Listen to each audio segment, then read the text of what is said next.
எடுக்கலாம் சகோதர சகோதரி. அதே ஓசியாவின் புத்தகம் 6ஆம் அதிகாரத்தில் முதல் 3 வசனங்களை கூட வாசிக்கலாம். அதே பாகத்தை கூட வாசிக்கலாம்.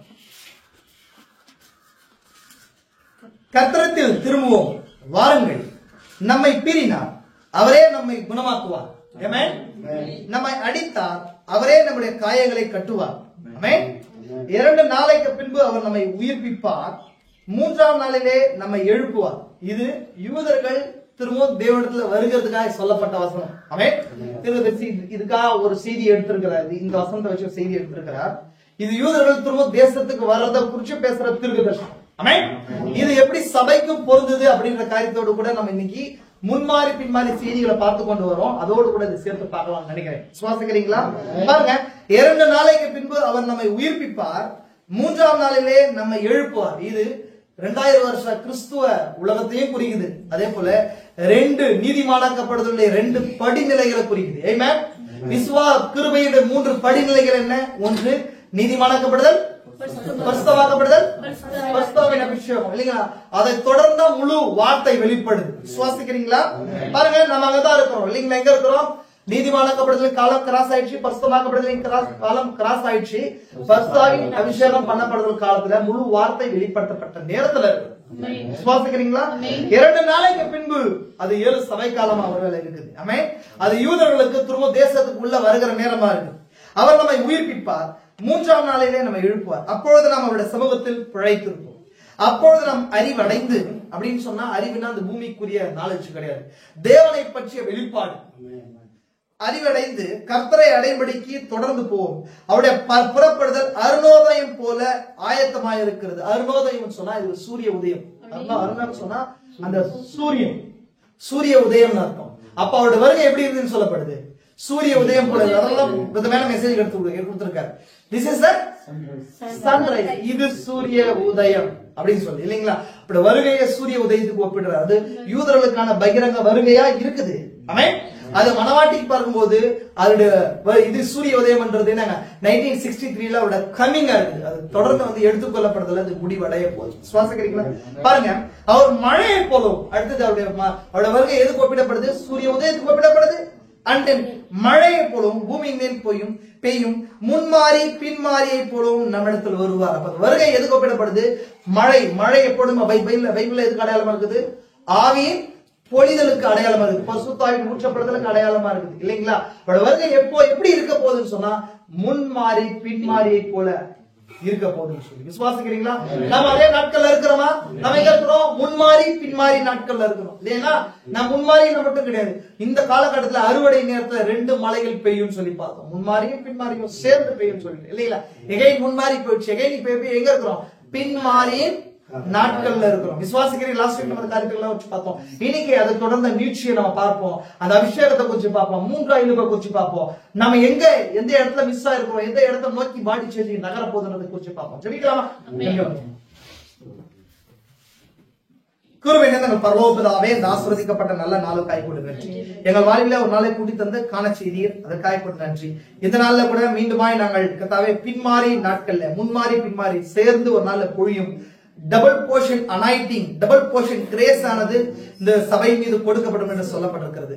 இந்த பின்மாரியானது கர்த்தாவே ஒரு இணைப்பை கொண்டு வரும் மழையா இருக்கிறது என்று பார்க்கிறோம். முன்மாறி அது போதக மழையாய் மூரியவா இருக்கிறது.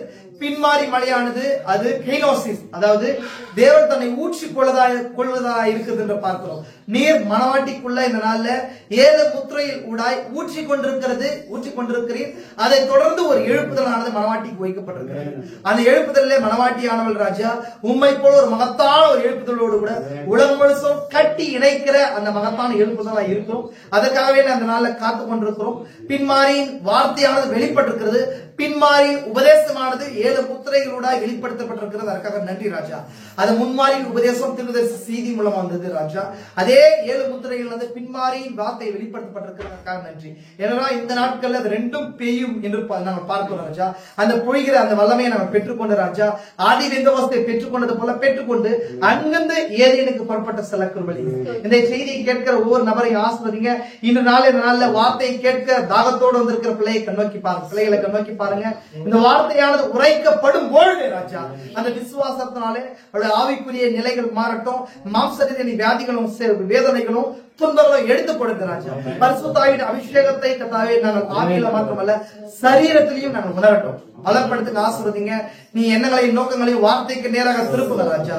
கனநித்திரையின் ஆவிகள், சோர்வின் ஆவிகள், அசதியின் ஆவிகள், சந்தேகத்தின் நிலைகள் எல்லாவற்றையும் இயேசு கிறிஸ்துவின் நாமத்தினால் நாங்கள் அப்புறப்படுத்துகிறோம். பலப்படுத்துங்க, ஆசீர்வதிங்க. இயேசு கிறிஸ்துவின் பரிசுத்த நாமத்திலே நம்ம அப்படியே உட்காரலாம்.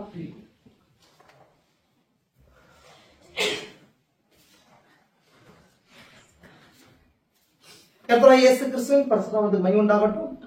அல்லேலூயா. கர்த்தர் தாமே கடந்து வந்த யாவரையும் தேவன் ஆசீர்வதிப்பாராக. மீண்டும் ஒரு செய்யாக இந்த நாள்ல கூட உங்களோடு கூட வார்த்தையை பகிர்ந்து கொள்கிறதுல மிகுந்த மனமகிழ்ச்சி அடைகிறேன். ஆசீர்வதியும் சகோதர சகோதரி, நம்ம லாஸ்ட் வீக் என்ன காரியத்தை குறிச்சு பார்த்தோம். நம்ம நேரம் குறைவா இருக்கிறதுனால நம்ம அதிகமா ஏன்னா இனிமேல் வரதெல்லாம் மழை காலங்களா இருக்கு. நம்ம சீக்கிரமா முடிச்சுட்டு போகணும். அமே நமக்கும் வேலைகள் இருக்கிறதுனால நான் ஃபாஸ்டா நான் போறேன். சின்ன ரீகால் மட்டும் பார்த்துட்டு நான் போறேன். நான் கொஸ்டின் ரைஸ் பண்ண கிடையாது. ஃபாஸ்டா ரீகால் மட்டும் பார்த்துட்டு போறேன். அமே விசுவாசிக்கிறீங்களா? சரி, நம்ம மேஜரான உபதேச கட்டமைப்புக்குள்ள நம்ம வந்திருக்கிறோம். ஏன்னா ஒரு உபதேசம் தான் சபையை நிலைநிறுத்துற காரியமா இருக்கு இல்லைங்களா? ஒரு சபை வெறும் ஆராதனையிலயோ இல்ல ஒரு காஸ்பல் டீச்சிங்களோ நிக்கிறது கிடையாது. அதுல மட்டும் நின்றுச்சுன்னா சபை என்ன ஆயிடும்? விழுந்து போடும் இல்லைங்களா?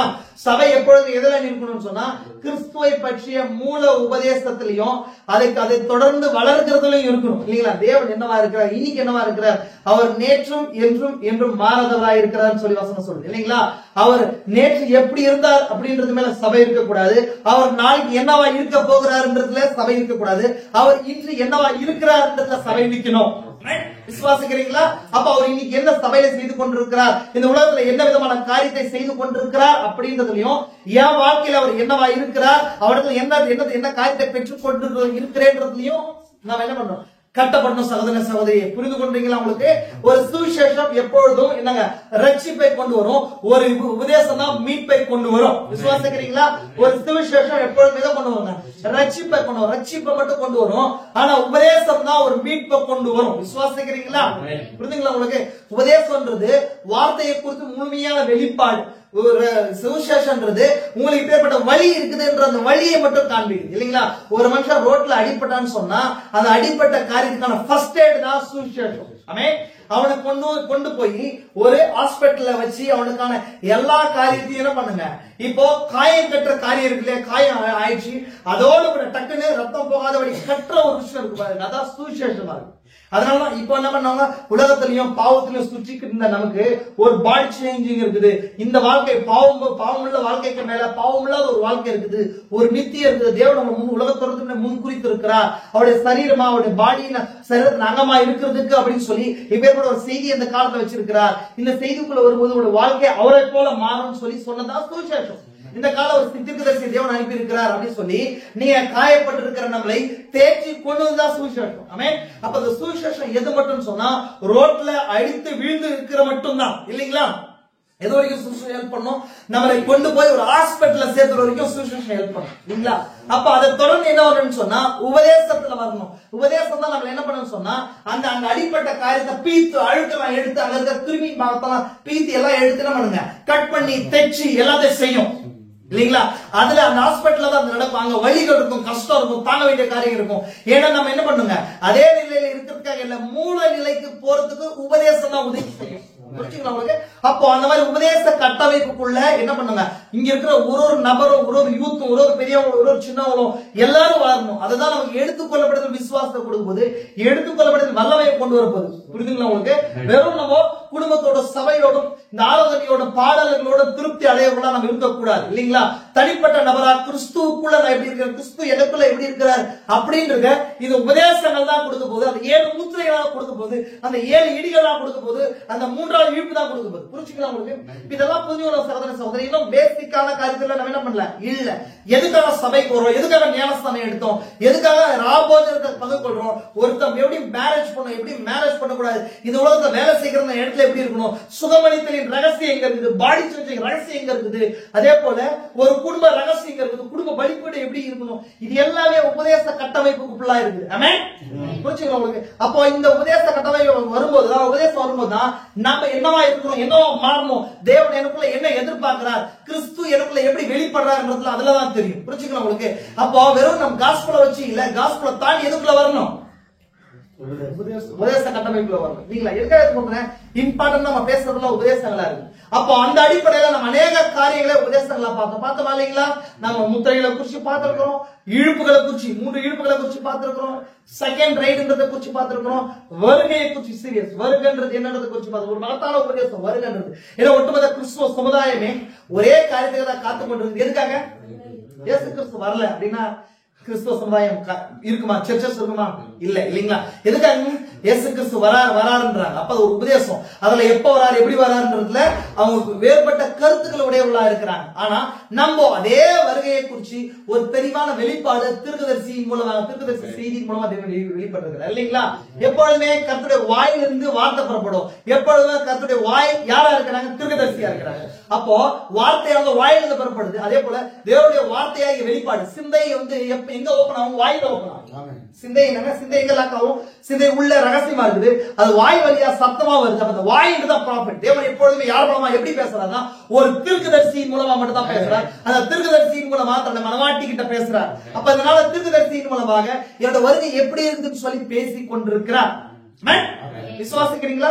அப்ப அது பேசுற காரியத்துல தான் நம்ம வருகையை குறிச்சு பார்த்தோம், அதே இழுப்புகளை குறிச்சு பார்த்தோம், இடிகளை குறிச்சு, இந்த விஷயங்கள் எல்லாம் உபதேச கட்டமைப்பு, சும்மா காரியங்கள் கிடையாது. அப்போ அதை தொடர்ந்துதான் பின்மாறி முன்மாறி அப்படின்ற ஒரு ஊழியம், ஒரு அபிஷேகம் இருக்க போகுதுன்றதை குறிச்சு பார்த்தோம். அப்போ பைபிள்ல எல்லாமே பைபிள் பேட்டர்ன் எப்படி எழுதப்பட்டிருக்குன்னு சொன்னா, பைபிளுடைய அந்த எழுத்து நடை அப்படின்னு சொன்னா என்ன சொல்ற அசன் அந்த மொழி நடை அப்படின்னா யூத கலாச்சாரத்திலையும் யூத வாழ்வியல்லையும் யூத எபிரேய மொழி அடிப்படையிலும் யூதர்களோடு கூட சம்பந்தப்பட்டு எழுதப்பட்டிருக்கு. ஏன்னா தேவன் அதெல்லாம் ஒரு ஷேடோவா நிழலா வச்சிருக்கிறார் இல்லைங்களா? புரிஞ்சுக்கலாம் உங்களுக்கு? அப்ப நம்ம பாக்குறோம் இந்த யூதர்களுடைய திருமண முறை புறஜாதிக்கும் கிறிஸ்துவுக்கு நடக்கிற திருமண முறையே அது என்ன பண்ணுது? முன் நிழல் ஆடுது இல்லைங்களா? யூத திருமண முறை.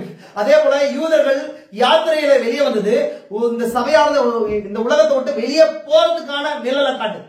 அதே போல யூதர்கள் வந்த ராஜாக்களாகிய தாவீது சாலமோன் தான் 1000 வருஷாட்சியில கிறிஸ்து எப்படி சபையை இந்த உலகத்தை ஆட்சி செய்ய போறாருன்னு காட்டுது இல்லீங்களா? இந்த மாதிரி அபிரகாம் அப்படின்னு தனிப்பட்ட மனுஷனுக்கு எப்படி தேவன் வாக்குத்தத்தம் கொடுத்தார், அதே போல கிறிஸ்துக்குள்ள இன்னைக்கு ஒரு தனிப்பட்ட நபருக்குள்ளாய் அவருடைய சந்ததி எப்படி பூமிக்குள்ள ஆசீர்வதிக்கப்படுகிறதுன்றதை காட்டுது. இதெல்லாமே பேட்டர்ன். இதெல்லாம் என்ன இருக்குது? பேட்டர்ன், முன்னிலைகள். அதே மாதிரி யூதருடைய கலாச்சாரத்துல இருக்கட்டும், யூதருடைய வாழ்வியலியா இருக்கட்டும், அநேக உபதேச சத்தியங்கள் உள்ளடங்கி இருக்குது. இதெல்லாம் பைபிள்ல படிக்கும்போது நமக்கு புரியும். இந்த பைபிள்ல படிச்ச விஷயங்கள் நமக்கு அப்படியே விளங்காது. அதை எக்ஸ்பிளைன் பண்றதுக்கு தான் தேவன் இந்த கால ஒரு தீர்க்கதரிசி அனுப்பி அந்த தீர்க்கதரிசியின் மூலமாக அங்க ஆவி என்ன பேசிச்சோ இல்லைங்களா, கர்த்தருடைய வாயை சொல்லிட்டு அவருடைய ஆவி வழியில சேர்க்கும் இல்லைங்களா? எப்பொழுதுமே வாய் ஒரு தீர்க்கதரிசியின் மூலமா அங்க சொன்னாரு, திரும்பவும் அந்த தீர்க்கதரிசி மூலம் சொல்லப்பட்ட ஆவி திரும்பவும் எலியாவின் ஆவியா வந்து இனி எக்ஸ்பிளைன் பண்றாரு.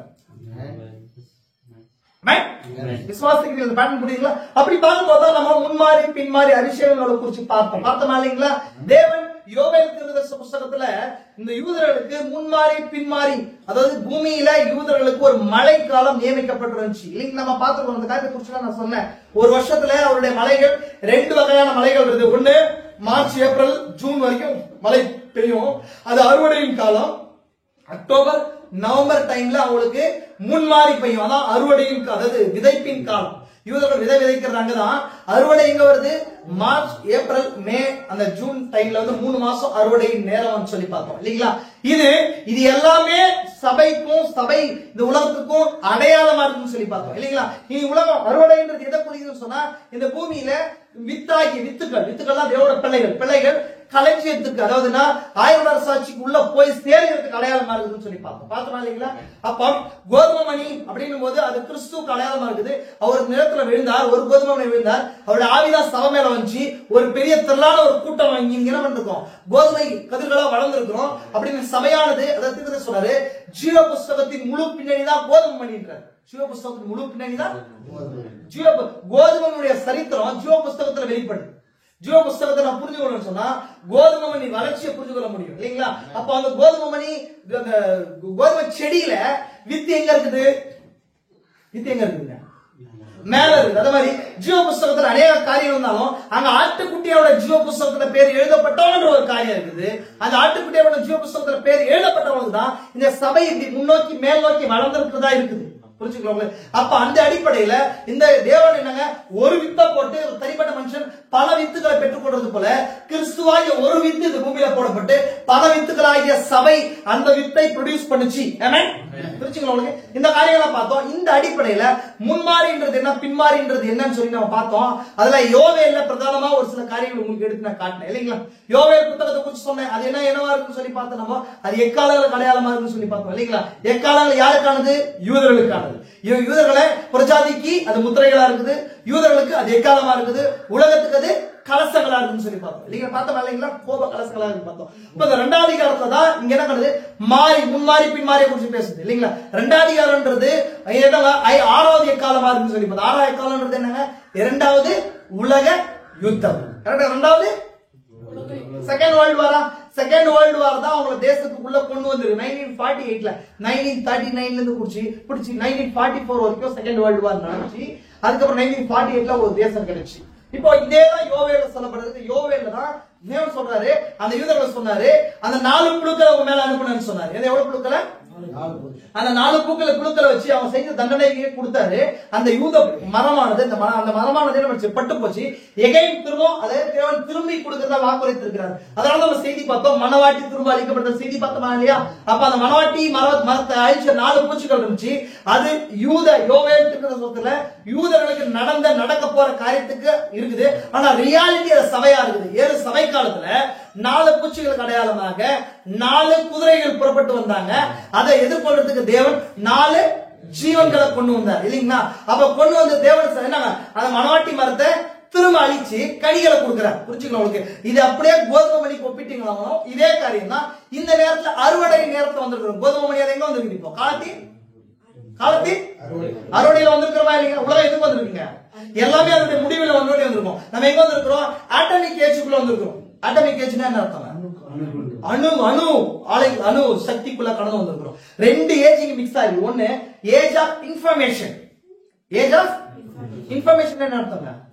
தகவல் தொடர்பு காலமும் அணு காலமும் 2 சேர்ந்து இருக்கு. தகவல் தொடர்பு காலமும் அணு காலமும் 2 சேர்ந்து இருக்கு இந்த காலத்துல இல்லீங்களா? அப்போ ஒரு நியூஸ் வந்துச்சுன்னு சொன்னா என்ன, 10 செகண்ட்ஸ் மில்லி செகண்ட்ல மைக்ரோ செகண்ட்ல எல்லாருக்குமே பாஸ் ஆகுது. அதே நேரத்துல ஆட்டமிக் இன்னைக்கு 20ஆம் நூற்றாண்டு, அதாவது 19வது 20ஆம் நூற்றாண்டு வரைக்கும் என்ன காணப்படல. நம்ம எங்க இருக்கிறோம்? 21வது நூற்றாண்டுல இருக்கிறோம். 21st செஞ்சுரியில இருக்கிறோம்.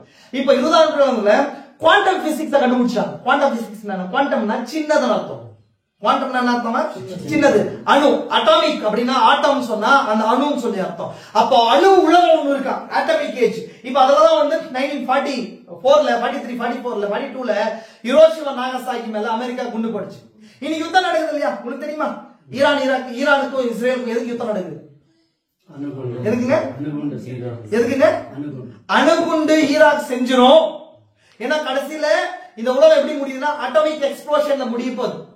அணுகுண்டு. ஏன்னா நோவாவின் காலத்துல சோதோமுடைய காலத்தை முன்னாடியாளப்படுத்துறாங்க. சோதோமுடைய காலம் ஆட்டோமிக் எக்ஸ்ப்ளோஷனால அணு வெடிப்பினாலதான் அங்க அணு வெடிப்பை போல அவ்வளவு பவர்ஃபுல்லா இருந்துச்சு. சோதம் வெந்து போச்சு ஒண்ணுலாம். அதுக்கு அடையாளம் தான் ஹிரோஷிமா நாகசாகின்ற 2 நகரங்கள். சோதமை போலவும் கொமரோவை போலவும். அப்ப எதனால நடந்துச்சு? ஆட்டோமிக் எக்ஸ்ப்ளோஷனுக்குள்ள அந்த அணுவை பற்றி நாலேஜ் ஜனங்களுக்கு ஜாஸ்தி வந்துருச்சு. இன்னைக்கு ரொம்ப முக்கியமான ஒரு சயின்ஸ் நாலேஜ் எது தெரியுமா? ஜனங்கள் படிக்கிறது எது தெரியுமா படிக்கிறாங்க? இது குவாண்டம் பிசிக்ஸ். குவாண்டம் சயின்ஸ்ன்றதுதான் மிகப்பெரிய ஒரு சயின்ஸ். ஏஐயும் குவாண்டம் பிசிக்ஸ் தான் ரொம்ப முக்கியமானது. மனுஷனால புரிஞ்சு கொள்ள முடியாத நாலேஜ் அதுல. நம்ம இன்னைக்கு இருக்கிற நார்மலா உலகத்துல இருக்கிற பிசிக்ஸ்னா இயற்பியல் அப்படின்னு சொன்னா இந்த பொருள் மேல இருந்து கீழே விழுதுன்னு சொன்னா அது ஒரு இயற்பியல்னா இயல்பு. அதோட இயல்பு என்ன?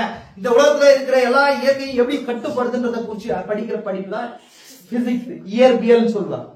இந்த ஒரு பொருள் மேல போட்டா கீழே விழுது, தண்ணீர் மேட நோக்கி டவுன் நோக்கி மேட்ல இருந்து டவுன் நோக்கி ஓடுது. இப்ப நெருப்ப நீங்க வச்சீங்கன்னு சொன்னா கீழே நோக்கி எரியாது மேல நோக்கி. இதெல்லாம் பிசிக்ஸ். இதெல்லாம் நார்மல் பிசிக்ஸ், ஓல்ட் பிசிக்ஸ். ஆனா மாடர்ன் பிசிக்ஸ் என்ன வந்திருக்கு சொன்னா, ஒரு பொருள் எல்லாம் எதெல்லாம் ஆக்கப்பட்டிருக்குது? ஆட்டம்ஸால் ஆக்கப்பட்டிருக்கு. ஆட்டம்னா என்னங்க? அணுக்களால் ஆக்கப்பட்டிருக்கு. அந்த அணுக்குள்ள என்ன இருக்குது, ஏன் இந்த பொருள் இப்படி இருக்குதுன்றத குறிச்சு ஆராய்ச்சி செய்யற அந்த கண்டிஷன் தான் குவாண்டம் பிசிக்ஸ், இல்லனா ஆட்டம் பிசிக்ஸ் சொல்லுவாங்க, குவாண்டம் பிசிக்ஸ் சொல்லுவாங்க. அதெல்லாம் அணுகுண்டுகள் தயாரிச்சிருக்காங்க இல்லீங்களா? அப்ப யுரேனியம்ல 235 வச்சு ஹிரோஷிமா நாகசாகி குண்டு கண்டுபிடிச்சாங்க. ஆனா இன்னைக்கு ஹைட்ரஜன் குண்டுகள் வந்துச்சு. திருப்பதி சொன்னார் ஹைட்ரஜன் குண்டு வந்துச்சுன்னு சொல்லி. ஹைட்ரஜன் அணு உடைக்கிறது மூலமாக என்னத்த சக்தி வச்சு உலகம் அழிய போகுது. அதனாலதான் மனுஷன் மாத்தி மாத்தி அழிச்சுக்கிறான். அப்போ திருப்பதி இது என்ன சொல்றது தெரியுமா? தேவனுடைய லேபரேட்டரிக்குள்ள மனுஷன் நுழைஞ்சிட்டாங்க. வச்சிருக்கீங்களா? வேற முக்கியமான சொல்ற பாயிண்ட், தேவனுடைய ஆய்வு கூடத்துக்குள்ள மனுஷன் நீங்க நுழைஞ்சிட்டான்ற. தேவனுடைய ஆய்வு கூட எது? இப்ப சொல்லுங்க, தேவனுடைய ஆய்வு கூட எது? தேவனுடைய ஆய்வு கூடத்துக்குள்ள மனுஷன் நுழைஞ்சு அங்க இருக்கிற ரசாயனம் மாத்தி வெடிச்சுக்கு அவனே சாப்பிடறான். படிச்சிருக்கீங்க அந்த நோட் சத்தியத்தை சொல்றாரு. அப்படியே தேவனுடைய ஆய்வு கூடன்னு சொன்னா குவாண்டம் அப்படின்னா ரொம்ப சின்ன ஒரு காரியம். நம்ம எப்படி பார்க்கிறோம்? தேவன் மிக பெரியவனா யோசிக்கிறோம். ஆனா தேவன் ரொம்ப சின்ன விஷயத்துல வச்சிருக்கிறார். குவாண்டம் என்ற சின்ன விஷயம், எலக்ட்ரான், புரோட்டான், நியூட்ரான் அப்படின்ற சின்ன விஷயத்துக்குள்ள அதான் இது. அந்த சின்ன காரியத்துல ஒட்டுமொத்த உலகம் வந்திருக்கு. இந்த பொருள் எதுனா வந்திருக்குது? ஆட்டம்னால, அணுக்களால இருக்குது. அணு எப்படி உள்ள இருக்குது? அது ஒரு லேபரேட்டரின்ற அர்த்தத்துக்கு வச்சு அந்த அணுக்களை சேர்த்தத்தை பழைக்கிறதுல பொருட்களை மாறி மாறி வருது. இது பிளாஸ்டிக் ஒன்று பண்ணாங்க. பிளாஸ்டிக் இயற்கையா இல்ல செயற்கையா மட்டும் பண்ணிருக்காங்க அப்படின்னு சொன்னா இது ஒரு வகையான அணு இணைப்புகள் இருக்கு. இதுல இது ஒரு பொருள் இல்லைங்களா? இது ஒரு பொருள். இதெல்லாம் வந்து அணுக்களாக இருக்குது. இப்ப இது தேவன் ஃபர்ஸ்ட் ஏதோ ஒண்ணு பண்ண, நம்ம ஆல்ரெடி சொன்ன சிருஷ்டிப்பு எப்படி ஸ்டார்ட் ஆச்சுன்னு சொன்னா அணுக்களால தான் ஸ்டார்ட் ஆச்சுன்னு சொன்னா இல்லைங்களா? அந்த அணுக்களுடைய ஒத்திசைவை வச்சுதான் இது இரும்பா, இது மரமா, அதாவது கார்பன் இரும்பா, மரமா, இல்ல பிளாஸ்டிக்கா, இல்ல தண்ணீரா அப்படின்னு சொல்லி பிரியுது நினைச்சோம். அப்போ எல்லாத்துடைய தொடக்கமே எதுவா இருக்குது? அணுவா இருக்குது. அப்ப தேவனுடைய லேபரேட்டரி அதுதான். இன்னைக்கு பிசாசு மனுஷனுக்கு அந்த ஞானத்தை கொடுத்து அந்த லேபரேட்டரிக்குள்ள போய் அதை ஆராய்ச்சி செய்யற கண்டிஷனுக்குள்ள போறான். ஆனா அதை முழுமையா அடைய முடியாது. தேவனுடைய நாலேஜா வேற அதுல உள்ள போய் அதனால அவனே என்ன பண்ணிக்கிறான்? தன்னை அழிச்சுக்கிறான். நான் காரியத்துக்குள்ள போறேன். எதுக்கு இந்த விஷயம் சொல்றேன்னா, நாம இது எப்பவுமே நல்லா புரிஞ்சுக்கோங்க. ஒரு ஸ்பிரிச்சுவல் ஒரு உலகத்துல ஒரு சயின்ஸ்ல உலகத்துல நீங்க பாத்துட்டே இருந்தீங்கன்னா இன்னொரு சைட்ல ஆவிக்குரிய உலகத்துல அது நடந்து கொண்டே இருக்கும். ஆவிக்குரிய உலகத்தை மாம்சரீக உலகத்தை ஒன்று பார்த்து கொண்டே இருக்கிறீங்க இல்லையா? அது ஆவிக்குரியத்துல நடத்தி. இந்த உலகத்துல வந்து இன்னைக்கு பாத்தீங்கன்னா சொன்ன ரெண்டு விஷயங்கள் ரொம்ப நல்லா பெண்களுக்கு வந்து ரொம்ப ஃபேமஸா ஒண்ணு விஷயம் நடக்குது. என்னன்னு சொன்னா அலங்காரம் பண்ணிக்கிறது. அலங்காரம் எதுக்கு பண்ணிக்கிறாங்க? எதுக்கு அலங்காரம் பண்ணிக்கிறாங்க? எதுக்கு? தங்களுடைய ஏஜ குறையா காட்டுறதுக்கு. இப்போ வெளியில பூசுற அந்த காரியங்கள்லாம் போயிட்டு இப்போ டிஏஜிங் டெக்னாலஜிக்குள்ள போயிட்டு இருக்கிற மனுஷன் எதுக்குள்ள போயிருக்கிறான்? டிஏஜிங் ஏஜ் ஆகாம ஏஜ குறைக்கிறதுக்கான டெக்னாலஜி. அதுக்கேற்ற ஃபுட் அப்படின்னா நம்ம உடம்புல அணுக்கள் உள்ள இருக்கிற நம்ம உடம்புல அணுக்கள் இருக்கு. ஆனா அந்த செல்ஸா இருக்கு, உயிருள்ள செல்ஸா இருக்கு. இது உயிரற்ற செல்ஸா இருக்கு. அப்ப இந்த செல்ஸ வந்து ஒரு நிமிஷம் குழந்தையா மாறும்போது அதோட உற்பத்தி ஜாஸ்தியா இருக்கும். ஏஜாவா இருக்கும், கம்மியாகும். அப்ப நம்ம உடம்புல வந்து இந்த ஸ்கின் வந்து கம்மியா இருக்கும்போது அழகா இருக்குன்னு சொன்னா உள்ள கொலாஜின்ற ஒரு என்சைம் சுரக்கிறதுனால குழந்தையோட ஸ்கின்ல சாஃப்டா இருக்கும் இல்லைங்களா? அப்ப ஏஜாவா அது கம்மியாகும். அப்ப அதுக்காக வெளியில அதோடைய நாலேஜ் வரும்போது அழகா இருக்கும்னு சொல்லி வெளியில மேற்பூச்சிகளை பூசுறாங்க. இதெல்லாம் பார்த்துட்டு மேற்பூச்சில ஒண்ணு இல்லைன்னு சொல்லிட்டு உலகத்திலேயே உள்ளுந்து ஏதாவது சாப்பிடலாம்னு சொல்லிட்டு கொலாஜினை ப்ரொடியூஸ் பண்ற சாப்பாடை சாப்பிடலாம்னு சொல்லி உள்ள போய் ஏஜ் அவன் கம்மி பண்றதுக்கு பார்த்துட்டு இருக்கிறான். இது எங்க நடக்குது? ஃபேஷன் சயின்ஸ்ல நடக்குது, மாம்சரீக உலகத்துல நடக்குது. அப்ப மாம்சரீக உலகத்துல ஒண்ணு நடக்குதுன்னா ஆவிக்குரிய உலகத்துல ஒண்ணு நடக்கணுமா இல்லையா? டிஏஜிங் ஒண்ணு நடக்கணும்ல? டிஏஜிங் டெக்னாலஜி எங்க நடக்குது? 7 முத்திரைகள் தான் இருக்குது. பாடி சேஞ்சிங் எங்க இருக்குது? முத்திரைகளுக்குள்ளதான் தேவன் வச்சிருக்கிறார். ஏஜ் தேவன் மாத்திர உன் மெலனின் கம்மியாகணும்னு நினைக்கிறேன் இல்லையா? மெலனின் கம்மியாகுதுன்னா ஒரு மனுஷன் இந்தியாவுக்கு கருப்பா இருக்கிறதுக்கான காரணம் என்ன? மெலனின் ஜாஸ்தியா இருக்குது. ஏன்னா மெலனின் கம்மியா இருக்கணும்னு சொல்லி என்ன பண்றீங்க சொன்னா குளுட்டதாயன் சாப்பிடுறீங்க. குளுட்டதாயன் சாப்பிடும் போது தான் என்ன பண்ணுது? பாடியில இப்ப கருப்பா இருக்கும் இல்லைங்களா? இந்த கருப்புக்கு ஒரு காரணம் இருக்கு. உள்ள ஒரு என்சைம் சொல்றதால கருப்பா இருக்கு இல்லைங்களா? அது ரொம்ப நல்லதுன்னு வச்சுக்கோங்க. சூரிய ஒளியில நம்ம ப்ரொடக்ட் பண்றதே மெலனின் தான். இப்போ அது கம்மியா பண்ணணும்னு சொல்லி நிறைய பேர் இதெல்லாம் சாப்பிடுறாங்க. காரணம் என்னன்னா இது அவங்க கண்டுபிடிக்கிறான். ஆட்டம்குள்ள போய் இன்னைக்கு ஆட்டம் சயின்ஸ்க்குள்ள அட்டாமிக்குள்ள போய் கண்டுபிடிச்சான். அதே போல ஸ்டெம் செல் டெக்னாலஜி வந்துச்சு. ஸ்டெம் செல் டெக்னாலஜி ஒரு நாள் அதை செய்ய எடுக்கிறோம். ஸ்டெம் செல் அப்படின்னு சொன்னா நம்ம உடம்புல முன்னாடி ஒரு ப்ராப்ளம் நடக்குதுன்னு வச்சுக்கோங்க. ப்ராப்ளம் நடக்குதுன்னா என்ன பண்ணுவாங்கன்னா அந்த இடத்த உடைச்சி ரெடி பண்ணுவாங்க உள்ள. ஆனா இன்னைக்கு ஏறக்குறைய 19வது 20ஆம் நூற்றாண்டுக்கு அப்புறம் ஸ்டெம் செல் ட்ரீட்மெண்ட் வந்தது. அப்படின்னா இது உங்களுக்கு புரிஞ்சுக்கிற மாதிரி சொன்னா சின்ன வயசுல நம்ம பிறந்த உடனே இந்த தொப்புள் கொடியை கட் பண்ணி என்ன பண்ணுவாங்க தெரியுமா? தொப்புள் கொடியை கட் பண்ணி என்ன பண்ணுவாங்க எடுத்து இந்த தாயத்துல வச்சு வைப்பாங்க. உங்களுக்கு தெரியாது, அது எடுத்து வைப்பாங்க. பாருங்க சொல்றேன், இது எதுக்கு நான் சொல்றேன் எக்ஸ்பிளைன் பண்றேன்.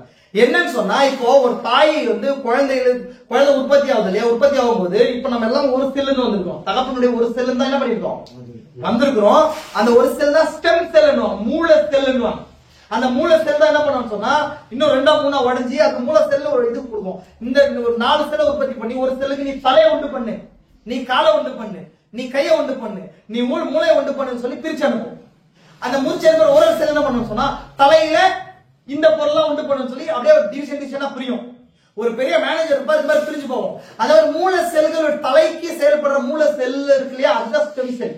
அதுதான் வந்து தலையில இருக்கிற பொருள்லாம் மூளையெல்லாம் உற்பத்தி பண்ணுவோம். இப்ப கண்ணை உற்பத்தி பண்றதுக்கு ஒரு ஸ்டெம் செல் இருக்கும், காலை உற்பத்தி பண்றதுக்கு ஒரு ஸ்டெம் செல் இருக்கும். இது மாதிரிதான் இது எல்லாமே எங்க வரும்னு சொன்னா தொப்புள் கொடியில இருந்து வரும் மனுஷனுக்கு. அதனாலதான் அந்த காலத்துல தொப்புள் கொடியை கட் பண்ணி குழந்தைக்கு பின்னாடி ஏதாவது உடம்பு சரியில்லாத எடுத்து யூஸ் பண்ணலாம். அது உங்களுக்கு தெரிஞ்சிருக்கும்.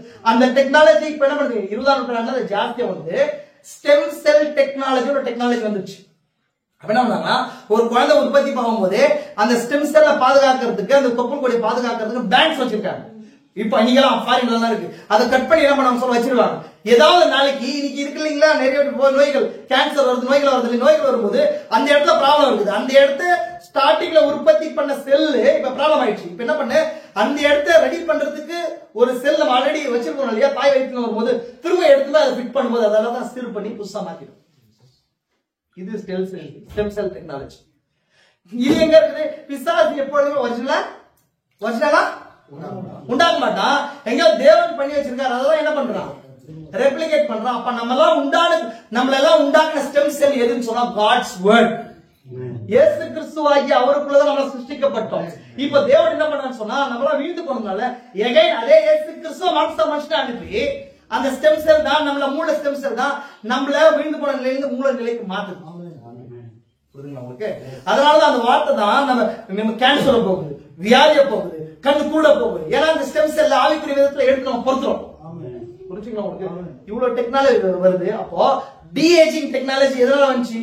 இந்த காலத்துல என்ன ஆக போறோம்? நம்ம டிஏஜ் ஆக போறோம், வாலிப வயதுக்குள்ள திரும்ப போறோம். அப்போ டிஏஜிங்க்கு ஒரு ஆபரேஷன் இருக்கு. அதுக்கு ஒரு சில ஃபுட்லாம் என்ன பண்ணுவாங்க. ஒரு நபர் பாத்தீங்கன்னா சொன்னா 60, 65 வயசு, 20 வயசு, 22 வயசு ஆள் மாதிரி இருக்கிறான் ஃபாரின்ல. நீ பாருங்க, அவங்க வந்து அநேக விஷயங்களை ஃபாலோ பண்ற, லைஃபே தியாகம் பண்ணி அதுக்கேற்ற ஃபுட் அதுக்கேற்ற லைஃப் ஸ்டைல் அவன் வாழ்றான் டிஹெச்க்கு.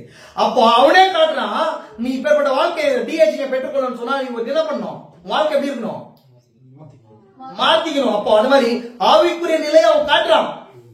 என்ன காட்டுறான்? நீ டிஹெச் ஆகணும், பாடி சேஞ்ச் ஆகணும்னு சொன்னா உனக்கு 7 முத்திரைகள் இருக்கு, 7 இடிகள் இருக்கு, தீர்க்கதரிசி செய்தி இருக்கு, 3ஆம் எழுப்பு இருக்குது. பாடி சேஞ்சுக்கு வார்த்தை விசுவாசிக்கிறது, விசுவாசத்துல வெளிப்பாடு இருக்கு. இதுதான் பாடி சேஞ்சுக்கு ஆகும். புரிஞ்சுங்களா? இதெல்லாம் நான் எது பேசுறேன்னு சொன்னா இன்னைக்கு அது கூட வைக்கி ஈராக்கு மேல வந்து ஈரான் மேல வந்து இஸ்ரேல் குண்டு போடுதுன்னு சொன்னா இன்னைக்கு எல்லா நாடுகளும் உலகத்தை ஏறக்குரிய 10 நாடுகள் நினைக்கிறேன். அந்த நாடுகள்லாம் வந்து அணுகுண்டுகளை வச்சிருக்கு. அணுகுண்டுகளை தான் நம்ம யாரும் நிரூபிக்கிறதுக்கு பாக்குறாங்க. அது மாதிரி அணுகுண்டு வந்து ஈரான் ரெடி பண்றதுக்கு ஸ்டார்ட் ஆயிடுச்சு. அதனாலதான் இஸ்ரேல் போய் அணுகுண்டு என்ன பண்ணுது, இது குண்டை போட்டு அழுகிது. மூன்றாவது யார் வந்து நான் உள்ள காட்சிக்குள்ள வந்தான்னு சொன்னா கோகன் வாகன் உள்ள வந்திருக்காங்க. ரஷ்யா என்ன பண்ணிருக்கு, ரஷ்யா உள்ள வந்திருக்கிறாங்க சண்டைக்கு. அப்ப கடைசியா யாருக்கு முட்டுது, இஸ்ரேலுக்கும் ரஷ்யாவுக்கும் முற்ற நிலை வருதாங்க.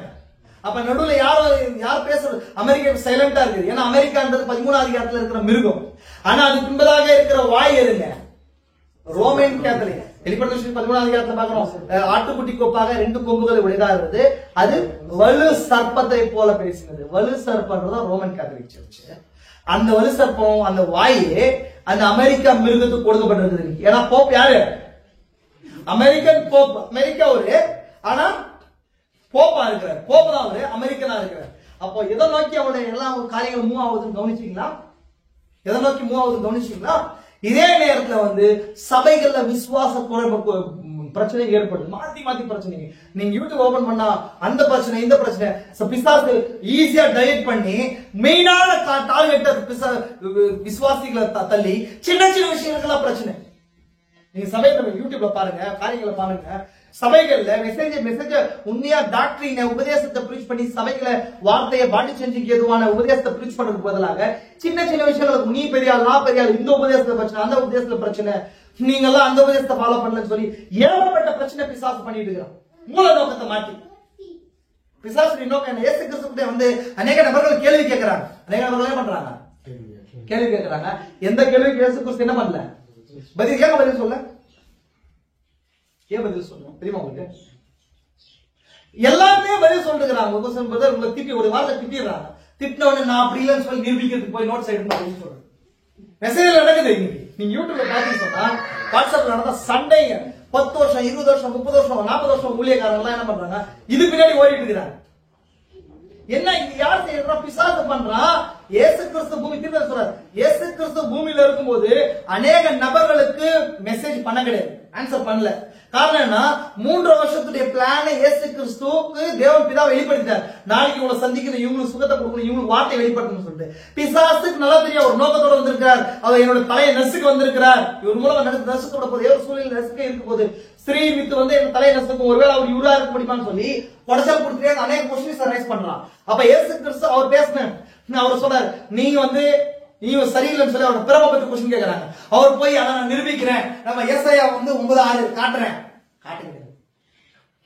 7:14 காட்டுறேன். ஏசாயா 7:14 காட்டுறேன்.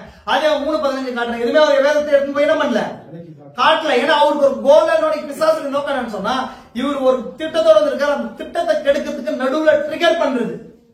நடுவுல ட்ரிகர் பண்ணி நீங்க தேவன் உங்களுக்காக வச்சிருக்கிற திட்டத்தை மாத்துறதோட வேலை. நம்ம அதை கவனிச்சுக்கணும். அதனால வந்து என்ன பண்றாங்க? நோக்கங்களை விட்டுட்டு மூல நோக்கத்தை விட்டுட்டு என்ன பிரச்சனையோ கோல் போடுறானா இவன் பக்கமே போடுறான். கோல் போடுனா ஆப்போசிட்ல போடணும் கோல். இவன் வந்து என்ன பண்றான்? எதிரி வந்து என்ன பண்றான்? நம்மளை பிடிச்சி நம்ம சகோதரன் மேல தள்ளி விட்டுறான். அப்ப அவன் தள்ளவனே பார்க்காம இந்த சகோதரன் மேல வந்து நம்ம சண்டை போட்டுன்னு அப்படியா நீ பண்றியான்னு சொல்லி கோலை தப்பிச்சு எதிரி கோல் போஸ்ட்ல போடுன்னு சொன்னா இந்த கோல் போஸ்ட்ல போடுறோம். கோல் போய் நம்மளே கோல் போட்டுது. யாருக்கு பெனிஃபிட்? பிசாசன் வேலையை செஞ்சுக்கிறான். எங்க பார்த்தாலும் சின்ன சின்ன விஷயத்துக்கெல்லாம் பிரச்சனை. மூல நோக்கம் என்ன, பிளான் என்ன, நம்ம எதுக்காக போகணும், எதுல பாடி செஞ்சுக்கிறதுக்கு, எதுல நம்ம நிக்கணும், புரியுதுங்களா? சின்ன சின்ன விஷயத்துக்கெல்லாம் காம்ப்ரமைஸ். தேவோட வார்த்தை காம்ப்ரமைஸ் ஆகாது. இந்த வார்த்தைக்கு இந்த மெசேஜுக்கு ஒரு சக்தி இருக்குது, ஒரு வல்லமை இருக்குது. இந்த மெசேஜுக்கு ஒரு சக்தி இருக்குது, ஒரு வல்லமை இருக்குதுங்க. நாங்க பார்த்தோம், நாங்க வேலைக்கிழமை பார்த்தோம், அந்த செய்தி வெள்ளிக்கிழமை பார்த்தோம். தேவோட வார்த்தையோட வல்லமை எப்பேற்பட்டது, அது என்ன பண்ணும், ஏற்ற வார்த்தையை குறிச்சு தேவன் வந்து அவ்வளவு அக்கறை உள்ளவராக இருக்கிறாருன்னு சொல்லி புரிச்சுக்கணும். அப்ப அந்த மாதிரி நான் எதுக்கு இவ்வளவு நேரம் பேசுறேன்னு சொன்னா ஒரு சில விஷயம் பேச வேண்டியதா இருந்துச்சு. நம்ம திரும்ப உள்ள வரலாம், வார்த்தைக்குள்ள வரலாம். சின்ன நேரம் வந்து ஒரு சின்ன காரியத்தை உங்களுக்கு காட்டி நான் முடிக்க போறேன். புரிஞ்சு வரலாம். முன்மாறி பின்மாறின்றது ஒரு பெரிய உபதேசம், புரியுதுங்களா? லேட்டர் டே சேயிங்ஸ் சொல்லி ஒரு கூட்டத்துக்கு வெற்றி காலத்துல இருந்தாங்க. லேட்டர் டே சேயிங்ஸ், பின்மாறி நாள் பரிசுத்தவான் கூட்டம். இவங்க எல்லாம் என்ன பண்ணா, நாங்கெல்லாம் ஒரு எழுப்புதலை பெற்றுக் கொண்டிருக்கிறோம், தேவன் ஆதிபந்த கோசம் ஒரு வெளிப்பட வச்சிருக்காரு, எங்களுக்குள்ளதான் வல்லமா வச்சு தேவன் எங்களை என்ன பண்ண போறாரு, எடுத்துக்கொள்ளப்படுறத கொண்டு போக போறாரு. இல்ல எங்களுக்கு தான் தேவன் என்ன பண்றாருங்க, 1000 வருஷம் கொடுக்க போறாரு சொல்லி அநேக கூட்டங்கள் பூமியில வந்துச்சு.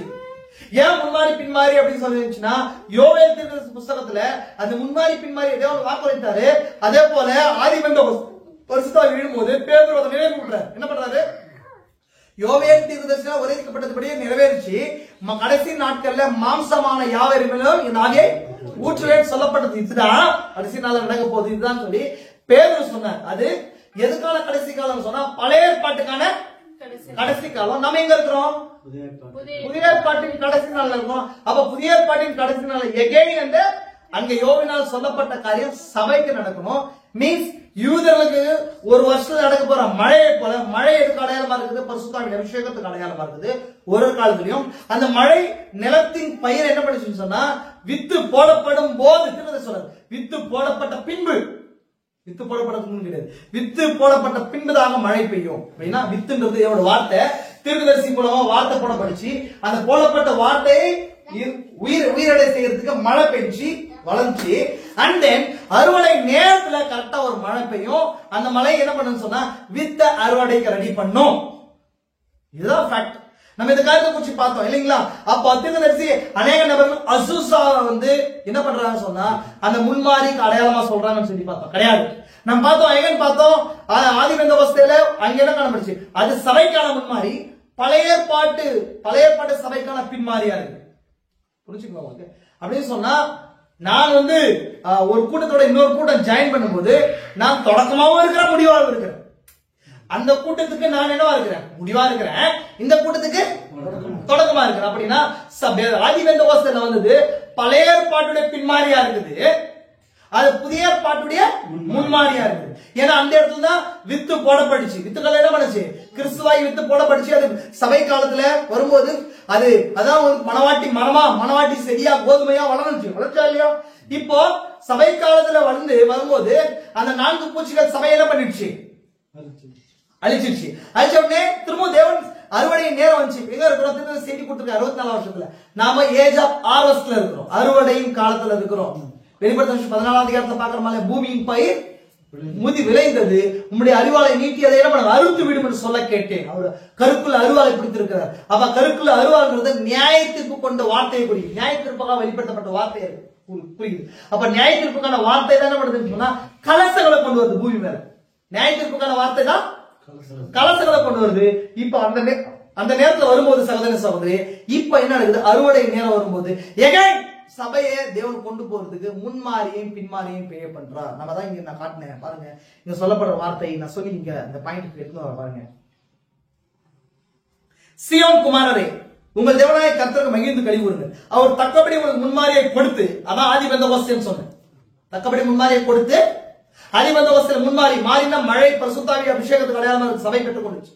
அதுக்கப்புறம் உங்களுக்கு முன்மாரியும் பின்மாரியும் ஏற்கனவே வர்ஷிக்கப்படுறார். திரும்ப எகைன் ஒரு முன்மாரி பின்மாரி வருது கடைசி நாட்கள்ல அப்படின்னு. அப்போ இந்த எகைன் வர்ற முன்மாரி பின்மாரி நாட்கள தான் இருக்கிறோம். அப்படின்னா ஒரு அபிஷேகம் சபையை மூடு. எதுக்குன்னு சொன்னா இந்த முன்மாரின்ற வார்த்தைக்கான அர்த்தம் என்னன்றதை குறிச்சு நம்ம லாஸ்ட் வீக் பார்த்தோம். என்ன பார்த்தோம்? முன்மாரினா எபிரேய பதம் என்னவாங்க? மூரேன்னு சொல்லப்படுது. என்ன சொல்லப்படுது? வாய்ப்பு சொல்றேன். மூரேன்னு சொன்னா போதக மலை தான். என்ன மலை? போதக மலை. வித்தை விதைக்கிறதுக்கான மலை. வித்துன்றது தேவோட வார்த்தையா இருக்கு. ஒண்ணு வித்துன்றது எப்பொழுதுமே தேவோட வார்த்தையா இருக்குது இல்லைங்களா? அப்படின்னு சொன்னா பயிரை ஃபர்ஸ்ட் வளர செய்யறதுக்காக போடப்படுற மலை. அப்படின்னு சொன்னா உபதேச மலை வெறும் வரங்களை கொண்டு வர்ற மலை கிடையாது. ஆனால் அசுசால பெயர்பட்ட அபிஷேகம் என்ன அபிஷேகம்? வெறும் ஏதோ ரெட்ரைன் பண்ணிச்சு வரங்களை. ஆனா இந்த தீர்க்கதரிசி சொல்றாரு எலியாவின் நாட்கள்ல மல்கியா 4ஆம் அதிகாரத்துல வர்ற எலியாவின் நாட்கள்ல எகை முன்னாடி பெய்யும். அவன் என்ன பண்ணுவான்னு சொன்னா உபதேசத்தை கொண்டு வருவான். என்ன கொண்டு வருவான் பாருங்க. தீர்க்கதரிசி சொல்றாரு, எக்ஸ்போஷன் தீர்க்கதரிசி சொல்றாரு. அந்த காரியத்தை நான் வாட்சி காட்டுறேன். முக்கியமான காரியத்தை வாட்சி காட்டுறேன். பாருங்க முக்கியமான பாயிண்ட் வாசிக்கிறேன். லவோதிக்கா சபை 20ஆம் நூற்றாண்டின் தொடக்கத்தில் ஆரம்பமானது. லவோதிக்கா ஏன்னா 1906ல கரெக்ட்டுங்களா உங்களுக்கு? இந்த காலத்தில் சபையானது மனவாட்டி ஆகிய பெந்தகோஸ்தேயில் இருந்து அந்த நிலைக்கு திரும்ப வேண்டுமானதால் இன்றியமையாத பேராற்றல் மிகுந்த செயல்திறன் வல்லமையில் திரும்ப வருதலானது இருக்கும் என்று நாம் அறிவோம். அப்படின்னா சபைக்கு என்ன வேணும்னு சொன்னா நார்மல் சர்ச்சா இருக்கிறத சூப்பர் சர்ச்சா மாறணும். சூப்பர் சர்ச்னா என்ன அர்த்தம்? சூப்பர்னா என்ன அர்த்தம்? இயற்கைக்கு மேம்பட்டது அர்த்தம். சூப்பர் அப்படின்றது இயற்கைக்கு மேம்பட்டது. நார்மல் இருக்கிற கண்டிஷனோட சூப்பர் அப்படின்றது அர்த்தம். அப்ப சர்ச்சு சூப்பர் சர்ச்சா மாறணும். சூப்பர் சர்ச்சா மாறதுக்கு சூப்பர் நேச்சுரல் பவர் வேணும். சூப்பர் நேச்சுரல் பவர் வேணும். ஆதி பெந்தகோஸ்தேல இருந்து புடிச்சு சபைகள் ஒரு செய்தியாளர் கீழாக வீழ்ந்து போன நிலையில சீர்திருத்தம் தான் நடந்துச்சு. விழுந்து போவாங்க சீர்திருத்தம். ஆனா இந்த காலத்துல சீர்திருத்தம் நடக்கல, திரும்ப அழிக்கப்படுறது நடந்திருக்கு. சபை டோட்டலா ஜீரோ திரும்ப முழு வல்லமைக்கு சபை வரணும். அதான் இங்க நடக்குது. பாருங்க திருப்பதி சொல்றாரு. பாருங்க நான் வாசிக்கிறேன். விசுவாசிகள் இதை தங்கள் ஆவிகளை உணர்ந்து 1ஆம் நூற்றாண்டில் இருந்த விதமாக புதிய ஆவியின் மழை பொழிதலுக்காக தேவனிடம் மன்றாட ஆரம்பித்தனர். அது எங்க நடக்குது? பெந்தகோஸ்தேல நடந்ததை சொல்றாரு. அவருடைய ஜெபத்துக்கு பதில் கிடைத்தது என்று கூறுமா போல் ஜனங்கள் அந்நிய பாஷையில் பேசி ஆவியின் வரங்களை கொண்டவர்களாய் இருந்தனர். எப்போ சொல்றாரு? ஆவியின் வரங்கள் எப்போ வந்துச்சு சபைக்கு? பெந்தகோஸ்தே நாள சொல்றாரு. கவனிங்க நல்லா, இது ரொம்ப இம்பார்ட்டன்ட். அதனாலதான் சொல்றேன், கவனிச்சுக்கோங்க நல்லா. அதுக்கப்புறம் நீண்ட காலமாக எதிர்பார்க்கப்பட்டிருந்த திரும்ப அளிக்கப்படுதல் இதுதான் என்று அப்பொழுது நம்பப்பட்டது. எது? ஆதி பெந்தகோஸ்து. பெந்தகோஸ்து, இந்த பெந்தகோஸ்து தான் திரும்ப அழிக்கப்பட்டு சபை திரும்ப பெற்றுக் கொண்டுச்சுப்பா. பெந்தகோஸ்தனால விழுந்தது போல பசுவாய் விழுந்துச்சு. இதுதான் தேவன் திரும்ப அழிப்பேன்னு சொன்னார். அதான் இதான் சொல்லி நம்பினாங்க அப்படின்னு சொல்றாரு பாருங்க. ஆனால் அது அல்ல திரும்ப அழிக்கப்படுது பாருங்க. ஏன்னா பின்மாறி மழையானது வசந்த காலம் அல்லது போதித்தல் ஆன மழையாகிய முன்மாறி பின் தான் வர முடியும். பாருங்க, திரும்ப அதை வாசிக்கிற கவனிங்களா. அதுவல்ல. எது அதல்ல? இந்த பெந்தகோஸ்தே அசுசாவில் நடந்த பெந்தகோஸ்தே வரங்கள் திரும்ப அழிக்கப்படுதல் கிடையாது. எது உண்மையான திரும்ப அழிக்கப்படுதல்னா பாருங்க, என்னன்னா பின்மாறி மலைன்றது அறுவடை மலைனா சபையானது நித்தியத்துக்கு போகுது, உலகமானது நியாயம் தீர்க்கப்பட போகுது, சபை எடுத்துக்கொள்ளப்பட போகுது. அப்படின்னா இண்டிவிஜுவல் பர்சன் நான் சொன்னேன், ஏற்கனவே சொல்றேன் உங்களுக்கு. இந்த முன்மாறி மலை சபைக்கு மட்டும் கிடையாது, தனிப்பட்ட மனுஷனோட வாழ்க்கையிலும் இருக்க போகுது. தனிப்பட்ட மனுஷனோட வாழ்க்கையிலையும் முன்மாறி பின்மாறி இருக்க போகுது. நான் அந்த காரியத்தை உங்களுக்கு காட்டுறேன் உங்களுக்கு கவனிக்கலாம். அப்ப அதுவல்ல பின்மாறி மழையாது பாருங்க. ஆனால் பின்மாறி மழையானது வசந்த காலம் என்ன அர்த்தம்? வசந்த காலம்ன்றது எதுங்க? இலை குளிர்கிற காலம் தானே வசந்த காலம். ஏப்ரல் மேல வரும், மார்ச் ஏப்ரல் தான் வசந்த காலம் வரும். நமக்கு தெரியும், வெயில் நேரத்துல மரமானது தன்னை பாதுகாத்துக் கொள்றதுக்கு இலையை திரும்ப என்ன பண்ணுது? துளிர் விட செய்து இல்லைங்களா? குளிர்காலத்துல இலையெல்லாம் விதிருது. அப்ப வசந்த காலத்துல மழையானது வசந்த காலம் அல்லது போதித்தலான மழையாகிய முன்மாறி மழைக்கு பின்னால் வர முடியும். அப்படின்னா அந்த உண்மையான எழுப்புதல் ஆனது எங்க? அது பின்மாறி நினைச்சாங்க, ஆதி பெந்தகோஸ்தே இந்த பெந்தகோஸ்தே நினைச்சாங்க. அது கிடையாது பின்மாறி. அந்த பின்மாறி வர்றதுக்கு முன்பதாக ஒரு மின்மாறி வரணும்னு தீர்க்கதரிசி சொல்றாரு. என்ன வரணும்? அவங்க ரியலா எதை நினைச்சாங்க? இந்த அசூசால் நடந்தது பின்மாறிப்பா, நம்ம வர வல்லமை பெற்றுக் கொண்டுட்டோம், நம்ம இனிமேல் என்ன பண்ணுவோம், வரங்கள்லாம் செஞ்சு ஆதி பெந்தகோஸ்தேமா மாறி சபையானது எடுத்துக்கொள்ளப்பட போது, வருகை வந்துரு போது, நியாய தீர்ப்புக்கு இருக்க போதுன்னு நினைச்சாங்க. ஆனா தீர்க்கதரிசி சொல்றாரு அது கிடையாது, ரெஸ்டோரேஷன் கிடையாது. சபை திரும்ப பெற்றுக்கொள்ளவே இல்லை.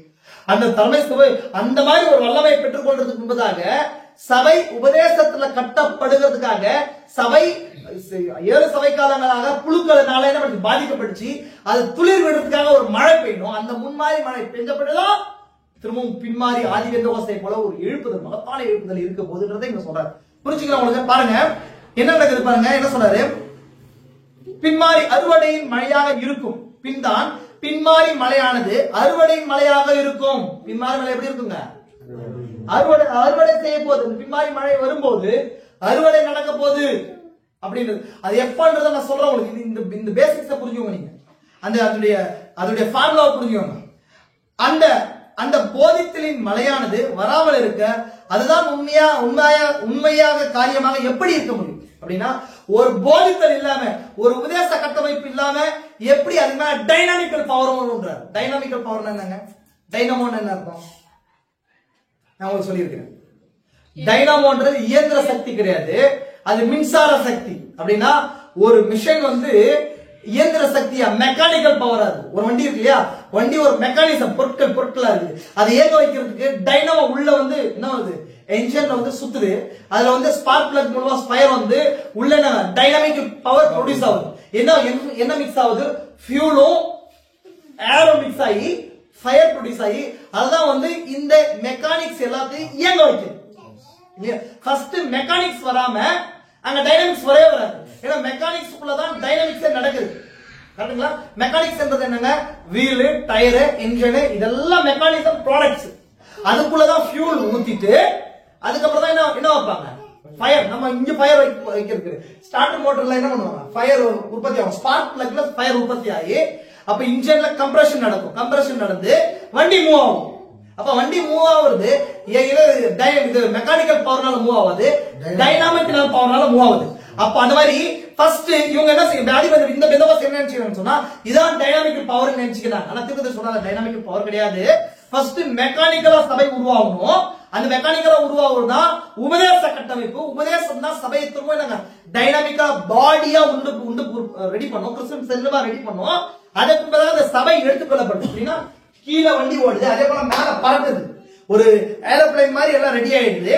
அதுதான் என்ன மெக்கானிக்கலா இருக்கு இல்லைங்களா? மெக்கானிக் பொருட்கள்லாம் அப்படியே சபையில இருக்கிற ஒரு விசுவாசி அந்த ஸ்தானத்தை பொருத்தப்பட்டு எப்படி பொருத்தப்பட முடியும்? உபதேசம். இதோட வார்த்தை வித்தா இருக்குது.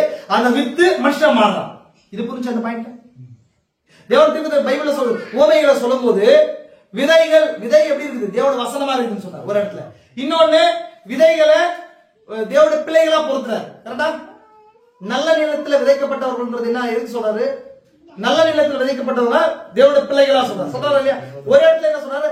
விதைகளை வார்த்தைக்கு ஒப்பிடுறாரு. எப்படி வார்த்தை விதை ஒன்னா இருக்க முடியும்? எப்படி ஒன்னா இருக்க முடியும்? ஆல்ரெடி சொன்னேன். எப்பொழுது வார்த்தை தான் மாம்சமா மாறுது, வார்த்தை தான் என்னவா மாறுது? கரெக்டுங்களா? தேவோட வார்த்தை தான் உங்களுக்குள்ள ஆத்மாவோட மாம்சமா மாறி இருக்குது. இப்போ தேவோட வார்த்தையா இருக்கிற நீங்க இப்ப சரீரமா மாறி இருக்கிறீங்க, ஒரு ஆத்மா மாறி இருக்கு. கரெக்டுங்களா? அப்ப அந்த ஃபர்ஸ்ட் உண்மையில சொல்லப்பட்ட அந்த வித்துன்றது வார்த்தைக்கு பொருந்தது, அது நிலத்துல போடப்படும் போது சரீரத்துக்கு பொருந்தது, தேவோட பிள்ளைகளுக்கு பொருந்தது இல்லைங்களா? புரிஞ்சுங்களா? அப்ப இங்க இந்த உபதேச மலை உங்களுக்குள்ள வரும்போதுதான் நீங்க டைனாமிக்கலா கிறிஸ்துவின் சரீரத்துல கிறிஸ்துவின் சரீரம் ஒரு ராக்கெட்டா புரிஞ்சுக்கணும். ராக்கெட், அந்த ராக்கெட்டா அங்கங்க பொருட்களா நீங்க ஃபிட் ஆன பின்னாடி அதுக்குள்ள டைனாமிக்கல் பவர், அதுக்குள்ள ஃபியூல் ஊத்தி அது பூமியில இருந்து மேல என்ன பண்ணுங்க? எழுப்பணும். அப்போ இந்த டைனாமிக்கல் இந்த மெக்கானிக்கல் பவர் உண்டு பண்றது முன்மாதிரியா இருக்குது. இந்த டைனாமிக்கல் பவர் அந்த ராக்கெட்டை எழுப்புறதுக்கு உதவுறது தான் பின்மாரியா டைனாமிக்கல் பவரா இருக்குது. தீர்க்கதரிசி தான் சொல்றாரு, ஆதி இந்த பெந்தகோஸ்தே வந்து என்ன கிடையாது, பின்மாரி கிடையாது. ஏன்னா இந்த டைனாமிக்கலா இல்ல, மெக்கானிக்கலா இல்ல, இங்க மெக்கானிக்கலே இல்ல. உபதேசமா பிரீச் பண்ணல. கர்த்தராகிய இயேசு கிறிஸ்து லாஸ்ட் வீக் சொன்னாங்க, கர்த்தராகிய இயேசு கிறிஸ்து குறித்து பெரிய டிபேட் நடந்துச்சு. அது ஸ்தாபனமா மாறிடுச்சு. கிறிஸ்துவின் மனவாட்டி ஒருபோதும் என்ன கிடையாது, ஸ்தாபனம் கிடையாது. எல்லா உபதேசங்களும் திரும்பவும் கொண்டு வந்தபடி சபை ஒரு அளவுல ரெடி ஆயிட்டு அதுக்கப்புறம் சபைக்கு என்ன ஊற்றப்படும்? பின்மாரி அபிஷேகம். அதுதான் வந்து அறுவடையா இருக்க போது. அறுவடையும் போது பூமியை விட்டு கதிரை அறுக்கும் போது என்ன அவங்க பூமியை விட்டு பூமியின் ஜாயிண்ட் விட்டு வெளியே வந்துருவாங்க. அந்த மாதிரி அந்த அறுவடை வர போகுது பாருங்க. திருப்பதி சொல்றாரு பாருங்க, என்ன சொல்றாரு? அதான் அது எப்படி உண்மையான காரியமா இருக்க முடியும்? இருக்காது. மக்களுக்கு போதித்து பிள்ளைகளின் இருதயங்களை பெந்தகோஸ்தே பிதாவின் இடத்துக்கு திருப்புகிற தீர்க்கதரிசி செய்தியாளர் இன்னுமாக வரவில்லை. திருப்பதி சொல்றாரு, அந்த தீர்க்கதரிசி வரும்போதுதான் அந்த போதித்தல் மலை வரும். தீர்க்கதரிசி வந்தாரா? வந்து 1947 இருந்து என்ன பண்ணாரு, 63 வரைக்கும் என்ன பண்ணாருங்க, உபதேசங்களை போதிச்சாரா? அப்ப இதுலதான் சபை என்ன பண்ணுது, உருவாகுது, கட்டப்பட்டு உருவாகுது. கை கால் எல்லாமே சபையில என்ன பண்ணிருக்கு, தனித்தனியா உருவாயிருக்குது. அப்ப இந்த உருவாக்கப்பட்ட கிறிஸ்துவின் சரீரத்தை வச்சுதான் அது மேல இன்னொரு பின்மாரிய ஊற்றும் போது சபை எடுத்துக்கொள்ளப்படுது நடக்குது. புரிஞ்சுக்கலாம்? பாயிண்ட் ரொம்ப இம்பார்ட்டன்ட் விஷயம். இப்ப அப்படி இது நீங்க அப்படியே வச்சு தனிப்பட்ட மனுஷனுக்கு பொறுத்திக்கோங்க. ஒரு தனி அப்படியே எடுத்துக்கொள்ளப்படுறதுல போயிட்டு எப்படி போக முடியும்? உபதேச கட்டளை ஃபர்ஸ்ட் என்ன பண்ணுங்க, உள்ளார்ந்த மனுஷனை கிறிஸ்துவா மாறதுக்கு ஃபர்ஸ்ட் உபதேசம் பிரீச் பண்ணுங்க. நீ உபதேசத்தை பிரீச் பண்ணாதவங்க சோதனை நிக்க மாட்டாங்க. எப்பவே சொல்றது, உபதேசத்துல கட்டப்படாத சபை சோதனை நிக்காது. ஏன்னா இப்போ வருகிற அறுவடை நேரத்துல ஒரு பெரிய ஷேக் நடக்கும். தனிப்பட்ட மனுஷனோட வாழ்க்கையில் நடக்கும், வேலை செய்யறத இடத்துல, படிக்கிறத இடத்துல, குடும்பத்துல, எல்லா இடத்துலயும் ஒரு ஷேக் நடக்கும். வாழ்க்கையில் ஒருவேளை நமக்கு பினான்சியல் ஷேக் நடக்கும், அதே போல பாடியில பிரச்சனை நடக்கும், இதெல்லாம் நடக்கும். ஆனா அதுல ஒரு மனுஷன் வார்த்தையில நிக்கணும்னு சொன்னா என்ன இருக்கணும், உபதேசத்துல கட்டமைக்கப்பட்டிருக்கணும். நிறைய சபைகள், நிறைய விசுவாசிகள் இன்னைக்கு இருக்கிற மாதிரி நாளைக்கு இருக்கிறதுலே காரணம் ஏது வந்து ரொம்ப ஆர்வமா வருவாங்க.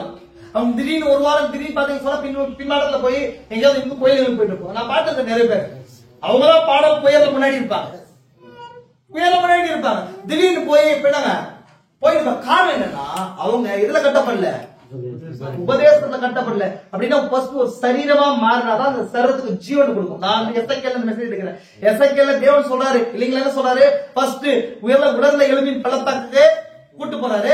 ஃபர்ஸ்ட் இதெல்லாம் பாக்குற, எலும்புகளை பாக்குறியா, இது உயிரிடமான்னு கேட்கிறாரு. இது அந்தவரே உங்களுக்கு தெரியும் சொல்லும் போது, நித்தியதர்சன உரைன்னு சொல்லும் போது ஃபர்ஸ்ட் என்ன உருவாச்சு, எலும்பு இருக்குது. அதுக்கு மேல சதை உருவாகுது இல்லீங்களா, நரம்புகள் உருவாகுது, நரம்புகள் உருவாகுது, பொருட்கள் உருவாகுது, அப்புறம் தோல் உருவாகுது இல்லீங்களா, உருவாதா இல்லீங்களா. அதுக்கப்புறம் முடிஞ்சிச்சா, முடியல. அதுக்கப்புறம் எகைன் தீர்க்கதரிசன உரைன்னு சொல்லும் போதுதான் ஆய்வு உள்ளவர். எலும்பு இருக்குது, ஃபர்ஸ்ட் எலும்பு உள்ளே வந்து ஆய்வு வந்துச்சுன்னா எலும்பு கூட நடந்து வரும். எப்படி வரும்? நம்ம அப்படிதான் நினைக்கிறோம். உபதேச கட்டமைப்பே இல்லாம எப்படி எடுத்துக்கொள்ளப்பட்டது விசுவாசம் வரும்? இன்னொரு விஷயம் சொல்றேன், நல்லா புரியும். எடுத்துக்கொள்ளப்படுதல் விசுவாசம் வந்து எடுத்துக்கொள்ளப்படுதல் மட்டும் கிடையாது. நம்ம பிரீச் பண்றது நினைக்க அப்படி கிடையாது. லைஃப்ல நீங்க ஒரு நேரத்துலயும் சோதனை ஜெயிக்கிறதுக்கு, உங்க வாழ்க்கையில் நடக்கிற ஒரு பிரச்சனையை புரிஞ்சு கொள்றதுக்கு இந்த எடுத்துக்கொள்ளப்பட்ட விசுவாசம் உங்களுக்கு உதவும். ஏன் எனக்கு நடக்குது அப்படின்ற அந்த காரியம் உங்களுக்கு புரியும். இதுதான் இது நடக்குது, இதோட ரூட் காஸ் இதுதான். ஏன்னா தேவன் என்ன பண்றாரு, எல்லா காரியமும் வெளிப்படுத்திட்டு பாருங்க. இதான் நடக்குது, இதான் இது நடக்குது, இது நடக்குது, தேவனை நீங்க எதிர்பார்க்கிறார் அப்படின்னு சொல்லி அது நடக்கும். பாருங்க சொன்னாரு, திரும்ப அழிக்கப்படுதல் என்றது இதுதான். எது திரும்ப அழிக்கப்படுதல்? இந்த எலியாவுடைய ஊழியத்தின் மூலமா வர்ற உபதேச கட்டமைப்பு அதான் முன்மாறியா இருக்கும். அந்த முன்மாறி சொல்றாரு, அந்த உலகத்துல 3 விதைகள் விதைக்கப்பட்டுச்சு. ஒண்ணு பெந்தகோஸ்தே விதைகள், இன்னொன்னு பெந்தகோஸ்தே விதைகள் விதைக்கப்பட்டுச்சு. யார் மூலமா? ஓரல் ராபர்ட்ஸ் மூலமா. ஓரல் ராபர்ட்ஸ் மூலமா வந்ததுனாலதான் இவங்க எல்லாம் இவ்வளவு கத்துறாங்க. அதுக்கப்புறம் என்ன வந்துச்சுன்னு சொன்னா, பிலிகிராம் மூலமா பேப்டிஸ்ட் விதைகள் விதைக்கப்பட்டுச்சு. ஒரு பக்கம் தீர்க்கதரிசி எதுக்கு பொறுத்தவரை சோதம் குமார பொறுத்தவரை 3 பேர் வந்தாங்களா இல்லீங்களா? ஒன்னு ஓரல் ராபர்ட்ஸ், இன்னொன்னு பிலிகிராம், இன்னொன்னு பிரதர் வேணாம். அப்ப பிரதர் வேணாம் மூலமா வந்த செய்தி தான் எங்க வந்துச்சு? அந்த செய்தி யார்கிட்ட வந்துச்சு? அபிரகாம் கிட்ட வந்துச்சு. அபிரகாமோட கூட்டத்துக்கு வந்து ஃபர்ஸ்ட் அந்த களத்தை ரெடி பண்ணுச்சு. அதான் முன்மாறி. எது? அவளோட இருதயத்தை வாக்குத்தத்தத்துக்கு ஏற்ற விதத்துல மாத்துச்சு. அப்படின்னா அவளுக்கு உரைக்கப்பட்ட வார்த்தை சொல்லி, நீங்க விசுவாசிக்கிறீங்க உங்களுக்கு ஒரு குமாரனை பெற்றெடுப்பான்னு சொல்லி சொல்லிச்சு. பாடி சேஞ்சுக்கு முன்பதாக ஒரு செய்தி புறப்பட்டு வந்துச்சு. அதுக்கப்புறம் 21வது அதிகாரத்துல தான் குமாரனை பெற்றெடுக்கிறார். அதுதான் என்ன வருது, பின்மாரியை பெற்றுக் கொள்ளுதலா இருக்குது. அப்ப குமாரனை பெற்றுக் கொள்றதுக்கு முன்பதாக, குமாரன் வர்றதுக்கு முன்பதாக இங்க தேவன் மாம்சத்துல வரணும். வரணுமா இல்லையா? குமாரன் பெற்றுக் கொள்றதுதான் எதுக்கு பொறுத்தோம்? கிறிஸ்து பரிபூர்ணம் பண்றதுக்கும் நம்முடைய புத்திர சுவீகாரத்தை பெற்றுக் கொள்றதுக்கும் நம்ம எடுத்துக்கொள்ளப்படுறதுக்கு அடையாளமா இருக்கு. ஈசாக் வர்றதுங்க அது 1963ல குமாரன் வந்ததுக்கு அடையாளமா இருக்குது. ஆனா அதுக்கு முன்பதாகவே தேவன் என்ன பண்றாருன்னு சொன்னா, மனுஷகுமாரன் ஊழியத்தின் மூலமாக ஒரு ஸ்டேஜிங் பண்றாரு. ஸ்டேஜ் மேல பாடணும்னா என்ன பண்ணுங்க? கட்டமைப்பு போடணும், இல்லன்னா படம் போட முடியாது. அப்ப அதுதான் முன்மாறியா இருக்குது. முன்மாறி பாருங்க, அடுத்த லைன் சொல்ற பாருங்க. முன்மாறின்னு சொன்ன என்னன்னு சொன்ன, எபிரேய படம் சொன்ன மூரேன்னா போதகமலை, போதகத்தை கொண்டு வருது. அப்போ பெந்தகோஸ்தே எந்த போதகத்தையும் கொண்டு வரல. தீர்க்கதரிசி சொல்றாரு, பின்மாரிக்கு இன்னொரு அர்த்தத்தை சொல்றாரு. முன்மாரினா மூரேன்னு சொன்ன, பின்மாரினா கைனோசிஸ் என்ற ஒரு அர்த்தத்தை சொல்றாரு. கைனோசிஸ் நான் அந்த காரியத்தை வச்சு இன்னொரு பாயிண்ட் வாசிக்கிறேன் பாருங்க. தீர்க்கதரிசி சொல்றாரு பாருங்க. அடுத்த பாயிண்ட், அது கர்த்தர் உரைக்கிறதா என்பதாய் உள்ளது. யோவேல் 2:23 கீழே முக்கியமான விஷயத்துக்கு மட்டும் நான் சொல்றேன். இந்த அவர் தக்கபடி உங்களுக்கு முன்மாரியை கொடுத்து உங்களுக்கு முன்மாரியை பின்மாரியை வர்ஷிக்க பண்ணுவார். முக்கியமான விஷயம், தேவன் திரும்ப அழிக்க போகிறார் என்று கூறுகிறது. ஸ்தாவஸ் லுத்தரின் காலம் சபையை திரும்ப கொண்டு வரவில்லை. சீர்திருத்த காலம் ஆரம்பித்து வெஸ்லியின் காலம் சபையை திரும்ப கொண்டு வரவில்லை. பெந்தகோஸ்தே காலமும் திரும்ப கொண்டு வரவில்லை. ஆனால் தேவன் திரும்ப அழிக்க வேண்டும். ஏனென்றால் அவரால் தம்முடைய வார்த்தையை மறுதளிக்க முடியாது. இது சபையின் உயிர்த்தெழுதல் அல்ல, சபையின் திரும்ப அழிக்கப்படுதல். சபை திரும்ப அழிக்கப்படும் உபதேசத்துல கட்டமைக்கப்படணும் தீர்க்கதரிசி. அப்ப அதுக்கப்புறம் முக்கியமான பாயிண்ட் சொல்ற தீர்க்கதரிசி பாருங்க, வாசிக்கிறேன். எதுக்காக இந்த தேவன் சபையை சரியாக துவக்கத்தில் இருந்து அதே பெந்தகோஸ்தே நிலைக்கு கொண்டு வர வேண்டும்? ஏன்னா நம்ம ஆல்ரெடி சொல்லியிருக்கேன், நம்ம பெந்தகோஸ்தேக்கு போகணுமா? நிறைய பேர் நம்ம செய்தி இல்ல பிரீச் பண்றாங்க, தெரியாம பிரீச் பண்றாங்க. நம்ம பெந்தகோஸ்தேக்கு போறோம் சொல்லிட்டு நம்ம பெந்தகோஸ்தேக்கு போறது கிடையாது. பெந்தகோஸ்தேல தொடரும். நம்ம எங்க போகணும்? ஆனா பெந்தகோஸ்தேக்கு போகணுமா? நம்மளோட டெஸ்டினேஷன் எது? டெஸ்டினேஷனை போய் சேர்ற இடம் எது? நீங்க சொல்லுங்க. எங்க போய் சேரணும்னு நினைக்கிறீங்க? நீங்க ஆதி பெந்தகோஸ்தேக்கு போய் சேரணும்னு நினைக்கிறீங்களா? ஏதேனுக்கு போய் சேரணும்னு நினைக்கிறீங்களா? கரெக்ட்டுங்களா? ஆதி பெந்தகோஸ்தேல நமக்கு கோல், நம்முடைய கோல் எதுவா இருக்குது? ஏதேனுடைய நிலை, அதான் ஆயுத அர்த்தாட்சி, அதான் மூல நிலை. ஆனா நம்ம எங்க தொடங்குறோம்னா பெந்தகோஸ்தேல தொடங்கி ஏதேனுக்கு போறோம். ஆனா நிறைய பேர் என்ன பண்றாங்கன்னா, நம்ம ஆதி பெந்தகோஸ்தேக்கு போறோம், ஆதி பெந்தகோஸ்தே நமக்கு கோல் கிடையாது. ஆதி பெந்தகோஸ்தேல இருந்து தொடங்கி ஏதேனுக்கு போறோம். அப்ப ஆதி பெந்தகோஸ்தேயோட நிலைனா இந்த உபதேச கட்டமைப்பு திரும்ப அளிக்கப்படுது. ஆனா திரும்ப அளிக்கப்படுதுன்னா பலன் வருது ஏதேன். பாருங்க, கீழே பாருங்க சொல்றேன். நமக்கு ஏன் ஒரு திரும்ப அடிக்கப்படுதல் தேவை என்பதை 25ஆம் வசனத்தில் இருப்பதை கவனிங்கள். ஏன் திரும்ப அடிக்கணும்? ஏன் திரும்ப இந்த முன்மாறி வேணும்? ஆதி பெந்தகோஸ்தேல முன்மாறி பெஞ்சு எங்க பின்மாறி வந்துட வேண்டியதானே? எதுக்கு திரும்ப ஒரு முன்மாறி பெய்யணும்னா, சபை காலத்துல என்ன ஆயிடுச்சு? புழுக்கெல்லாம் சாப்பிட்டதுனால சபை டைரக்டா கனி கொடுக்க முடியாது, அறுவடைக்கு ரெடி ஆகாது.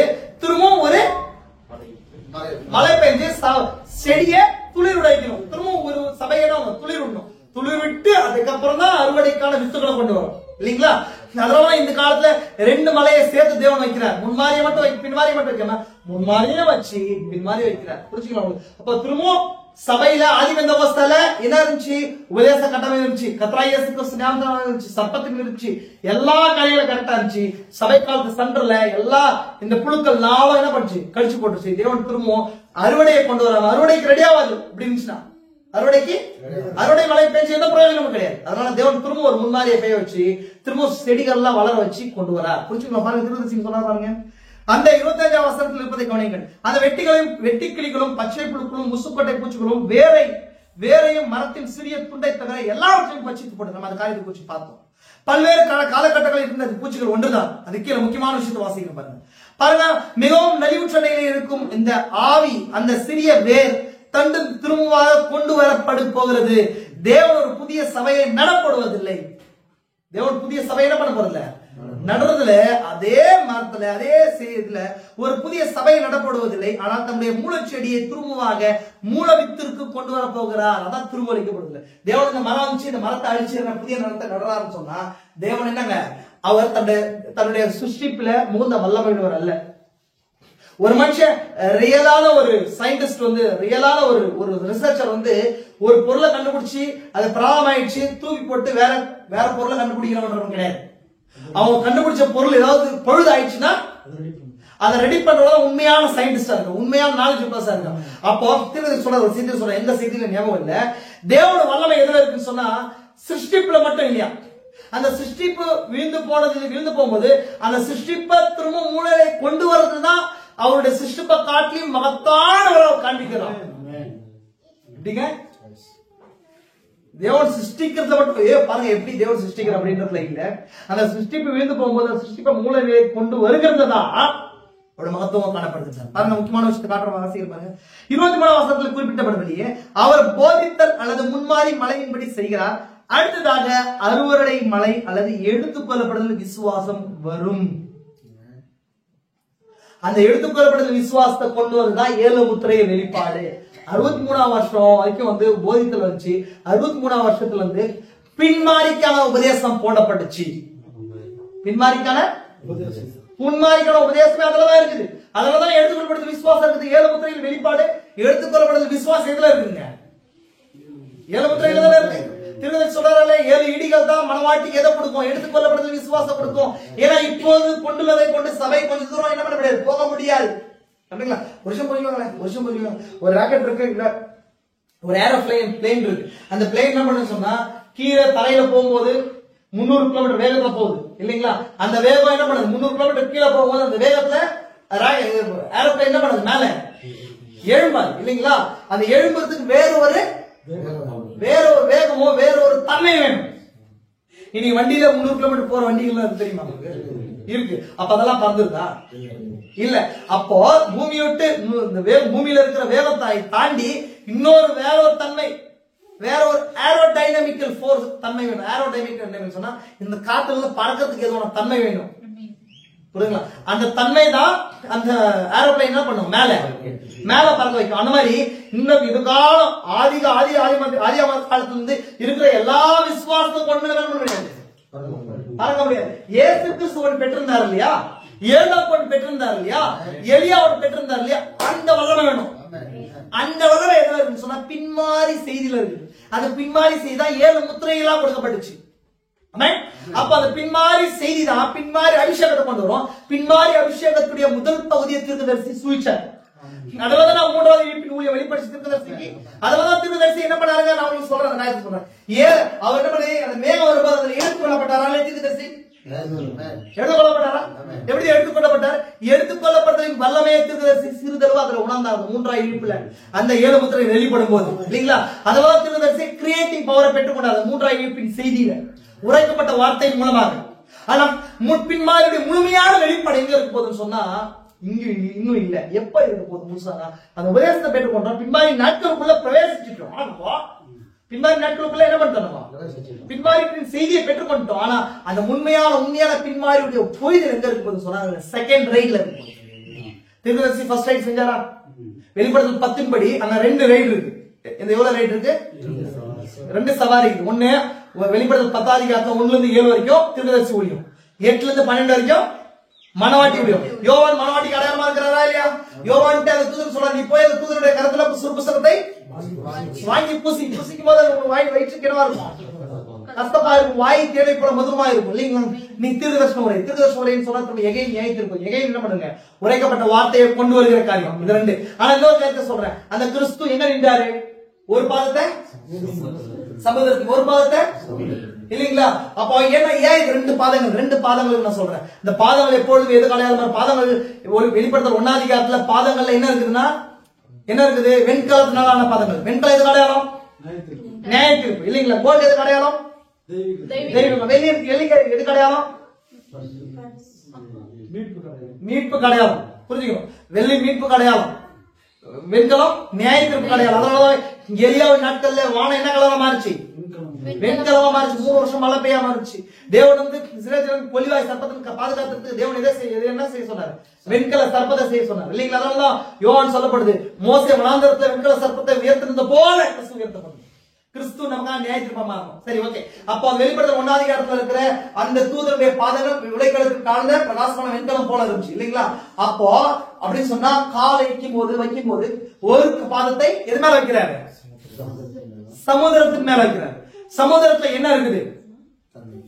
தண்ணீர்கள் இருக்கு. எஸ். ஆனா 17ஆம் அதிகாரத்துல சமுதிரத்துல ஒரு மிருகம் இருக்கு இல்லீங்களா? ரோமன் கேத்தலிக் இருக்கு. அப்போ தீர்க்கதரிசி ஊழியம் கால்கள் உலகத்துக்கு கால்கள் பிரகாசமான வெண்கலம் போல இருந்துச்சு. ஆனா 11ஆம் அதிகாரம் 10ஆம் அதிகாரம் படிக்கும் போது அவருடைய பாதங்கள் என்ன இருக்கு? அக்கினி ஜுவாலைகளா இருந்துச்சுன்றாரு. Pillar of fire ministry. அப்ப தீர்க்கதரிசி என்ன பண்றாரு சொன்னா, முதல் காலாகிய முதல் ரைடர் பண்ணாரு. தீர்க்கதரிசி பிரீச் பண்ணது எல்லாமே ரோமன் கேத்தலிக் தப்பு. மகாவேசிய பூச்சி ரகசியத்தை வெளிப்படுத்தினார். ஃபர்ஸ்ட் ரைட்ல தீர்க்கதரிசி ஃபர்ஸ்ட் ரைடு, முதல் பாதம்ன்றது ஃபர்ஸ்ட் ரைடு. அந்த வல்லமையின் மூலமாக தீர்க்கதரிசி சொல்றாங்க, அந்த தண்ணீர் மீது இருக்கிற மிருகத்தை ஜெயிக்க முடிஞ்சு. வலது பாதத்தை எடுத்து சரி, இடது பாதத்தை பூமி மேல என்ன இருக்கு? இப்ப சொல்லணும், பூமி மேல என்ன?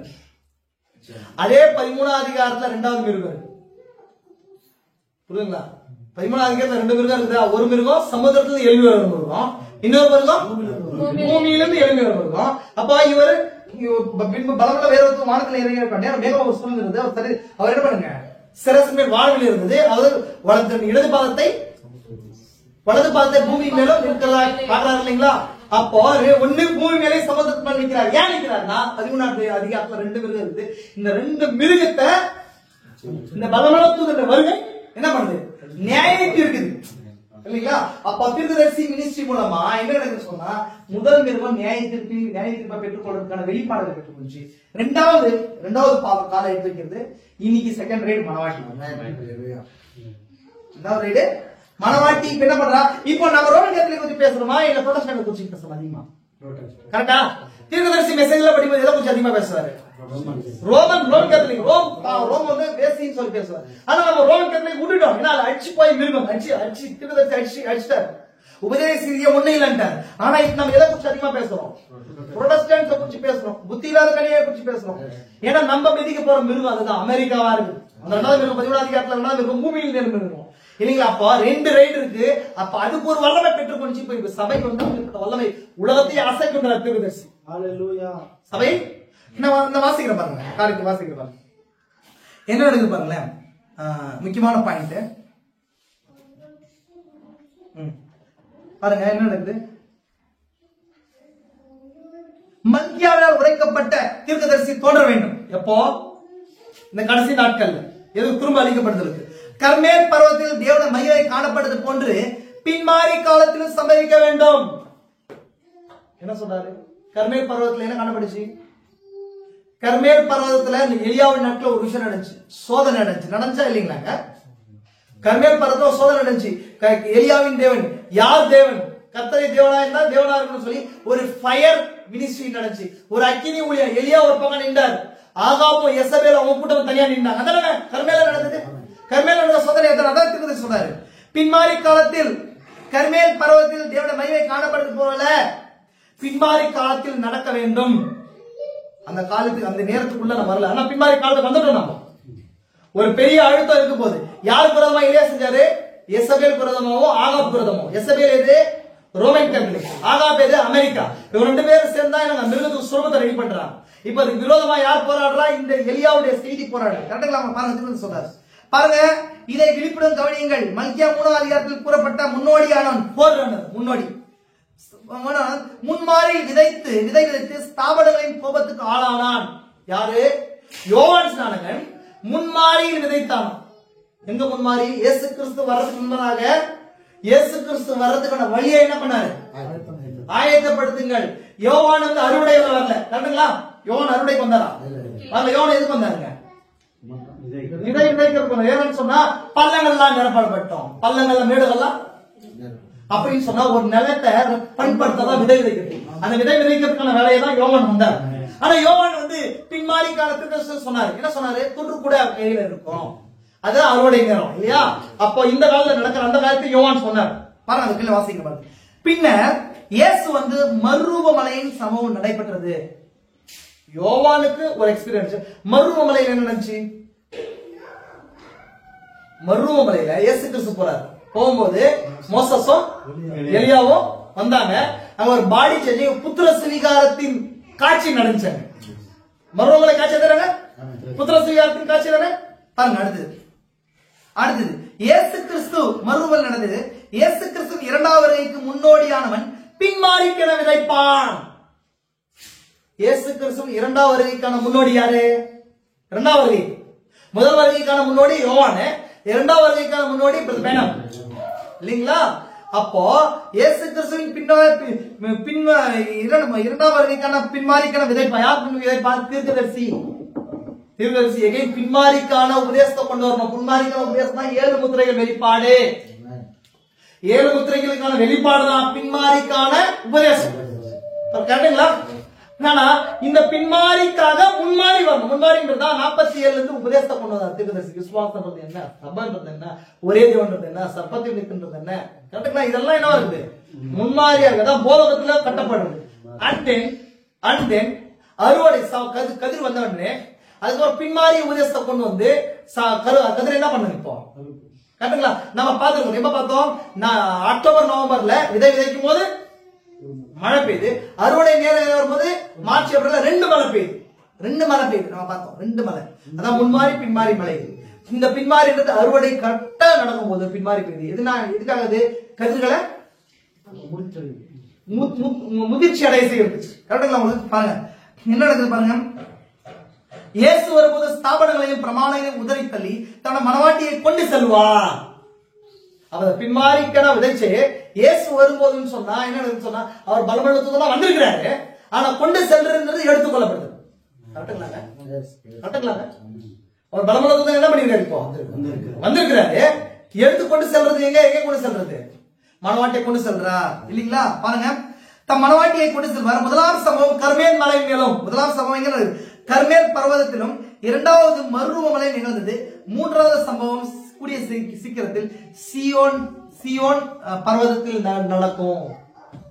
முதலாம் சப்பது புத்திர சுவீகாரம் கர்மேல் மலையில் நடந்துச்சு, எலியாவுக்கு நடந்துச்சு. அந்த சோதனை யார் அவர்? 2வது தாபோர் மலையில கிறிஸ்துக்கு நடந்துச்சு. 3வது மனவாட்டிக்கான சோதனை. மனவாட்டி யாருன்றதாங்க என்னங்க? பாடி சேஞ்சிங்கான பின்மாறி ஊற்றப்படுறது நடக்கும் சொல்றாரு. புரிஞ்சுக்கலாம் உங்களுக்கு? நான் இன்னும் நிறைய காரியங்கள் பேசணும், நேரம் கிடையாது. நான் பின்னொரு காலங்கள்ல அந்த காரியத்தை கொஞ்சம் பேசுறேன். 1/4 மணி நேரம் இருக்கு. ஒரு சில காரியங்கள் உங்களோட கூட காட்டலாம்னு நினைக்கிறேன். முக்கியமான காரியங்கள் பாருங்க, முக்கியமான பாயிண்ட் வந்து சொல்ல பாருங்க. நமக்கு ஒரு எழுப்புதல் உண்டாயிருக்கிறது என்று யோவேல் கூறினார். பாருங்க முக்கியமான விஷயம். முன்மாறி என்பதற்கு எபிரேய மொழியில் என்ன அர்த்தம் ஞாபகத்துக்கு வரவில்லை, அதை எழுதி வைக்கவில்லை, அது எனக்கு மறந்துவிட்டது. முன்மாறி முதலாம் மலை என்பதற்கு போதிக்கும் மலை என்று அர்த்தம். என்ன அர்த்தமா? போதிக்கும் மலை. இதே பாயிண்ட் தான் நான் சொல்லிட்டே இருக்கேன் முன்னாடி. போதிக்கும் மலை என்ற அர்த்தம். முக்கியமான பாயிண்ட் வர பாருங்க. பாருங்க, நாம் எந்த வித்துக்களை விதைத்தோம்? 1944 வருஷம் பெந்தகோஸ்தேன் 10 லட்சம் பேரை பெற்றுக்கொண்டாங்க. எப்படி சபையை அவங்க என்ன பண்ணாங்கன்னா கரிஸ்மேட்டிக் மூவ்மெண்ட் நினைச்சு அப்படின்னா உணர்ச்சி பொங்குதலை கொண்டு வந்துச்சு. நான் சொன்னேன் பெந்தகோஸ்தேல 3 பெரிய ஊழியக்காரர்கள் இருந்தாங்கன்னு சொல்லி சொன்னேன். உலகத்தில் ஆசிச்ச 3 பெரிய ஊழியர்கள் வில்லியம் வெகில்ஸ்வர்த், சார்ல்ஸ் பிரைஸ், ஆமி மெக்பெர்சன் அப்படின்ற பெரிய ஊழியக்காரர்கள் 45 வரைக்கும் இருந்தாங்க. செகண்ட் வேர்ல்டு வார் டைம்ல அமெரிக்கா தேசத்துல. அவங்கதான் வந்து 1906 வருஷத்துல நடந்த அந்த பெந்தகோஸ்தே எழுப்புதலை வந்து உலகம் முழுசும் கொண்டு போறதுக்கான பெரிய ரிவைவல்ஸ் எடுத்து வந்தாங்க. இந்த ஆமி மெக்பெர்சன் அம்மையார் தான் வந்து 4 ஸ்கொயர் மூவ்மெண்ட் சொல்லி ஒரு எழுப்புதலை ரெடி பண்ணி பெருசா நடத்தினாங்க. 1944 இருந்து 47 வரைக்கும் இவங்க எல்லாமே ஒருத்தரா காணாம பண்ணாங்க. ஒருத்தரோ நித்திரைக்குள்ள போயிட்டாங்க. 46 வருஷம் முடிஞ்சு 47 வரும்போது தீர்க்கதரிசி தேவன் காட்சிக்குள்ள கொண்டு வந்தார். ஏன்னா காலம் முடிஞ்சிச்சுன்னு சொல்லி தீர்க்கதரிசி தெரியும். ஏன்னா 48ல தேசம் என்ன ஆயிடுச்சு? யூத தேசம் என்ன ஆச்சு? உருவாயிடுச்சு. யூத தேசத்துக்கு நேரா தேவன் போறதுக்கு முன்பதாக பிரஜாதி என்ன பண்ணிட்டோம்? எடுக்கணும். அப்ப எடுக்கிறதுக்கு முன்னாடி சபையை இன்னும் உருவாகல, சரியா கட்டமைப்புல உருவாகல. அதனால 47 தீர்க்கதரிசியை கொண்டு வந்து உபதேசத்தை என்ன முன்மாரியை பெய்ய வச்சார். முன்மாரி உபதேசத்தையும் போட்டு உபதேசத்துக்கான மழை பெய்யும். 2 விதை விதைக்கிறது மழை என்றது ஒண்ணு. நிறைய பேர் கன்ஃபியூஸ் தப்பா புரிஞ்சுக்கிறாங்க. கரெக்டுங்களா? மழைன்றது என்னங்க? அபிஷேகம். விதை விதைக்கின்றது வார்த்தை விதைக்கிறது. வார்த்தையின் மீது வர்ற அபிஷேகம் தான் மழை. தீர்க்கதரிசி முன்மாரிக்கு என்று விதைக்கிறதுன்றது உபதேசங்களை ஒன்றாத ஞானஸ்தானத்துல விதைச்சார். அதுல அதோட கூட அபிஷேக தீர்க்கதரிசி குறிச்சு அந்த ஊழியத்துல 1947ல இருந்து 70 உலகத்தை வந்து சுத்தி வந்து வெளிச்சு பண்ணார். ஆனா 1963 வரும்போது பின்னாடியே விதைச்சார். அப்படின்னா 7 வெளிப்பாடு அதோட கூட வல்லமை தீர்க்கதரிசி செயல்படுச்சு இல்லைங்களா? அதனாலதான் 3000 ஊழியர் தீர்க்கதரிசி செய்ய முடிஞ்சு. அப்ப பின்மாரி நாள்ல இருக்கிறோம். பின்மாரி உபதேசம் பிரிச்சு பண்ணப்பட்டுச்சு. பின்மாரி வல்லமை தீர்க்கதரிசி அனுபவிச்சார். அதோட அதிகப்படியான நிகழ்ச்சியை நம்ம காண இருக்கிறோம். அதனால செகண்ட் ரைடா இருக்க போகுது மனவாட்டி. சரிங்களா? எப்ப நடக்குது? ஒரு அழுத்தத்துல பாருங்க, முக்கியமான காரியத்தை சொல்ற பாருங்க. தீர்க்கதரிசி சொல்றாரு, என்ன செய்தோம்? ஸ்தாபன வித்துக்களை விதைத்தோம். அவங்க எல்லாம் வித்துக்கள்ன்றது என்ன இருக்கு பாருங்க. நான் சொன்னேன் வித்துக்கள் வார்த்தையா இருக்குதுன்னு சொன்னேன் இல்லைங்களா? நேரத்துல தவறான வித்துக்களை விதைச்சா நல்ல வித்துக்களை விதைச்சா நல்ல பலனை பெறுவோம். கெட்ட வித்துக்களை விதைச்சா அப்ப தீர்க்கதரிசி தேவனோட வார்த்தையை விதைச்சாரு. விதைச்சு இதை பெற்றுக் கொண்டாரு. கரெக்டா? ஏன்னா வித்து தான் என்ன மாறுது? சரீரமா மாறுது. கரெக்டுங்களா? தேவனோட வார்த்தை தான் நீங்களும் நானுங்க. கரெக்டுங்களா? இது பரிபூர்ண வார்த்தை விதைக்கப்பட்டதா பரிபூர்ண மனவாட்டி வந்தா. இதே ஓரகாபட்ஸ் பிலிகிராமோ எப்படி வச்சாங்க சொன்னா முழுமையான வார்த்தை கிடையாது. ஒருத்தர் பெந்தகோஸ்து இந்த மாடர்ன் பெந்தகோஸ்து மூவ்மெண்ட் விதைச்சதுனால பெந்தகோஸ்து ஸ்தாபனம் வந்துச்சு. இன்னொருத்தர் வரவே இல்லாம பேப்டிஸ்ட் விதைச்சதுனால அது ஸ்தாபனம் வந்துச்சு. அது முழுமையான வித்துக்களும் அது மூலம் அந்த பலன் முழுமையானது கிடையாது. முழுமையானது கிடையாது. புரிஞ்சுக்கணும். உங்களுக்கு கவனிக்கணும். என்ன நடக்குது பாருங்க. சபையானது தேவனுடைய வித்து முன்பு உதைக்கப்பட்டிருந்தால் சபையானது தேவனுக்கு அனல் கொண்டு 3 அடையாளங்களும் அற்புதங்களும் நிகழ்ந்து சபை ஒரே மனதாயும் ஒரே சிந்தையாம் ஒன்றுபட்டு எடுத்துக் கொள்ளப்படுதலுக்கு என்று சியோன் நோக்கி அணிவகுத்து சென்று கொண்டிருக்கும். அப்படி விதைச்சிருந்தா அவங்க விதைக்கல சொல்றாரு. அப்ப உண்மையான வித்தை விதைக்கிறதுக்கு தான் இந்த தீர்க்கதரிசி வந்தா. ஆனால் என்ன செய்யுது? மல்கியா முக்கியமான பாயிண்ட் பாருங்க. மல்கியா நாளில் உரைக்கப்பட்ட தூதன் மூலமா செய்தி இதோ கர்த்தருடைய பெரிதும் பயங்கரமான நாள் வருது முன்னே. அப்போ மல்கியா வந்தது அந்த போதக மழையை கொண்டு வர்றதுக்கு. அதே போல நான் சொன்னேன் மூரையும் கொண்டு வராரு, பின்மாரியை கொண்டு வராரு. பின்மாரி என்னன்றது நான் இன்னும் அந்த பின்மாரிக்கான அர்த்தத்தை சொல்ல, அந்த அர்த்தத்தை மட்டும் நான் சொல்லி முடிக்கிறேன். நல்லா கவனிங்க. பின்மாரிக்கான அர்த்தத்தை தீர்க்கதரிசி சொல்றாரு பாருங்க. ஒரே காலத்தில் முன்மாரி பின்மாரியும் தீர்க்கதரிசி என்ன சொல்றாரு பாருங்க. மறுபடியும் அதே வெளிச்சம் உண்டாகும். ஒரு முன்மாரியும் ஒரு பின்மாரியும் உண்டாகும். பின்மாரி ஒரே காலத்திலையும் முன்மாரியும் பின்மாரியும் தோன்ற செய்யும் என்றார். ஆனா அக்ரிகல்ச்சர் டைம்ல முன்மாரி ஒரு காலத்துல பெய்யும், பின்மாரி ஒரு காலத்துல பெய்யும். ஆனா அடுத்தது சொல்றாரு இந்த காலத்துல ரெண்டும் ஒரே டைம்ல பெய்யும். ஏன் அப்படின்னா இந்த செடி அப்ப பெய் அந்த செடி எந்த பாதிப்பு இல்லாம இருந்துச்சுன்னு சொன்னா பின்னாடி பெஞ்சிருக்கும். செடி என்ன போச்சு? பாதிக்கப்பட்டுச்சு. அதனால செடியை திரும்ப ரெடி பண்றதுக்கு முன்மாரியும் பெய்யணும், அதே நேரத்துல பின்மாரியும் பெய்யணும். பின்மாரி அறுவடைக்கு ரெடி பண்ணுது, முன்மாரி அந்த செடியை திரும்ப உயிரடை செய்து கடிகளுக்கு ரெடி பண்ணுது. அப்போ முன்மாரி பெஞ்சது 1947ல இருந்து 63 வரைக்கும். முன்மாரி உபதேசமும் முன்மாரி அதாவது உபதேச புரிதலும் அபிஷேகமும் வந்துச்சு. பின்மாரின்றது 1963ல தொடங்கி முன்மாரி உபதேசமும் அபிஷேகமும் தீர்க்கதரிசி ஊழியமும் வந்துச்சு. எகைன் அதுக்கான ஃபுல் பொட்டன்ஷியல் எங்க பார்க்க போறோம் சொன்னா 3 நேரத்துல அழுத்த நேரத்துல வரும்போது பார்க்க போறோம். புரிஞ்சுக்கணும் உங்களுக்கு. பாருங்க ரெண்டு ஒரே டைம்ல வரும்னு சொன்னாரு. முக்கியமான பாயிண்ட் இன்னொரு விஷயம் பாருங்க. நான் ஆல்ரெடி சொல்லிட்டேன் 3 விதைகள் விதைக்கப்பட்டுச்சுன்ற காரியத்தை சொல்லிட்டேன். முக்கியமான இன்னொரு பாயிண்ட். ஒரு சிற்பி தன் சிலையை செதுக்கும் ஒரு சிலையை மூடுவது போல தேவன் இந்த யுகத்துக்கு செய்திருக்கிறார். இந்த யுகத்துக்கு இந்த யுகத்துக்கு ஒரு சிற்பி சிலையை மூடி அதை வெளிப்படுத்துறது. அப்படின்னா நான் சொன்னேன் அப்போகலிப்ஸ்னா என்ன அர்த்தம் அப்படின்னா நம்ம பார்த்தோம். அப்போகலிப்ஸ் சொன்னா அந்த வார்த்தைக்கான அர்த்தத்தை இப்படி எக்ஸ்பிளைன் பண்றாரு தேவன். ஒரு சிற்பாசாரி ஒரு சிலையை ரெடி பண்ணிட்டு மேல மூடிடுறாரு. மூடிட்டு அந்த திரையை விளக்கும் போது உள்ள ஒரு வடிவான ஒரு சிற்பம் இருக்கும். அந்த மாதிரி அப்படின்னா வெளிப்பாடு அப்படின்னு அர்த்தம். அப்போகலிப்ஸ்னு சொல்லிட்டு அப்ப தேவன் இந்த காலத்துல செஞ்சிருக்கிறார் அப்படின்னா 2000 வருஷமா ஒரு சிலையை தேவன் என்ன பண்ணிருக்காரு?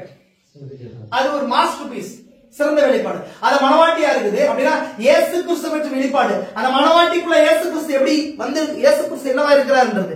அப்ப சிலையை என்ன பண்ணிட்டாரு? மூடிட்டாரு.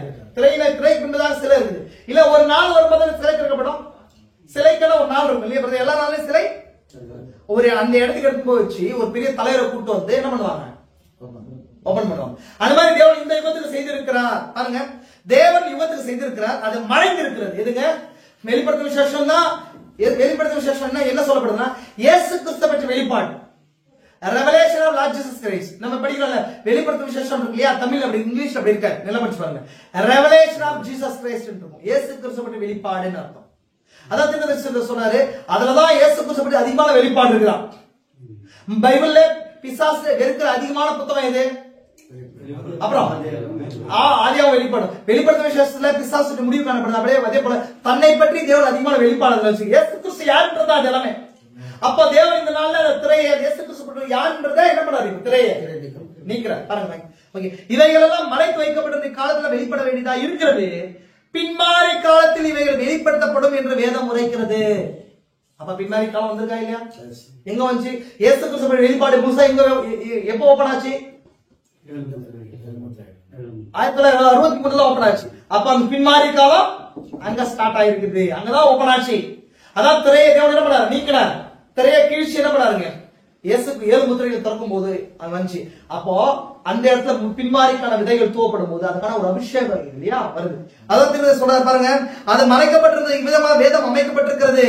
பாருங்க, அது மறைக்கப்பட்டிருக்கும் தேவனுடைய ஒரு கிரியையா இருக்கிறது. உலக அஸ்திபாரம் போடப்பட்டிருந்து மறைக்கப்பட்டிருந்த 7 விதமான ரகசியங்களை இந்த லவோதிக்கேய சபையின் காலம் முழுவதிலும் முழு காரியத்தையும் காணும்படி திரை நீக்கி காட்டுவதாக தேவனை காலத்துக்கு வாக்குறுத்திருக்கிறார்.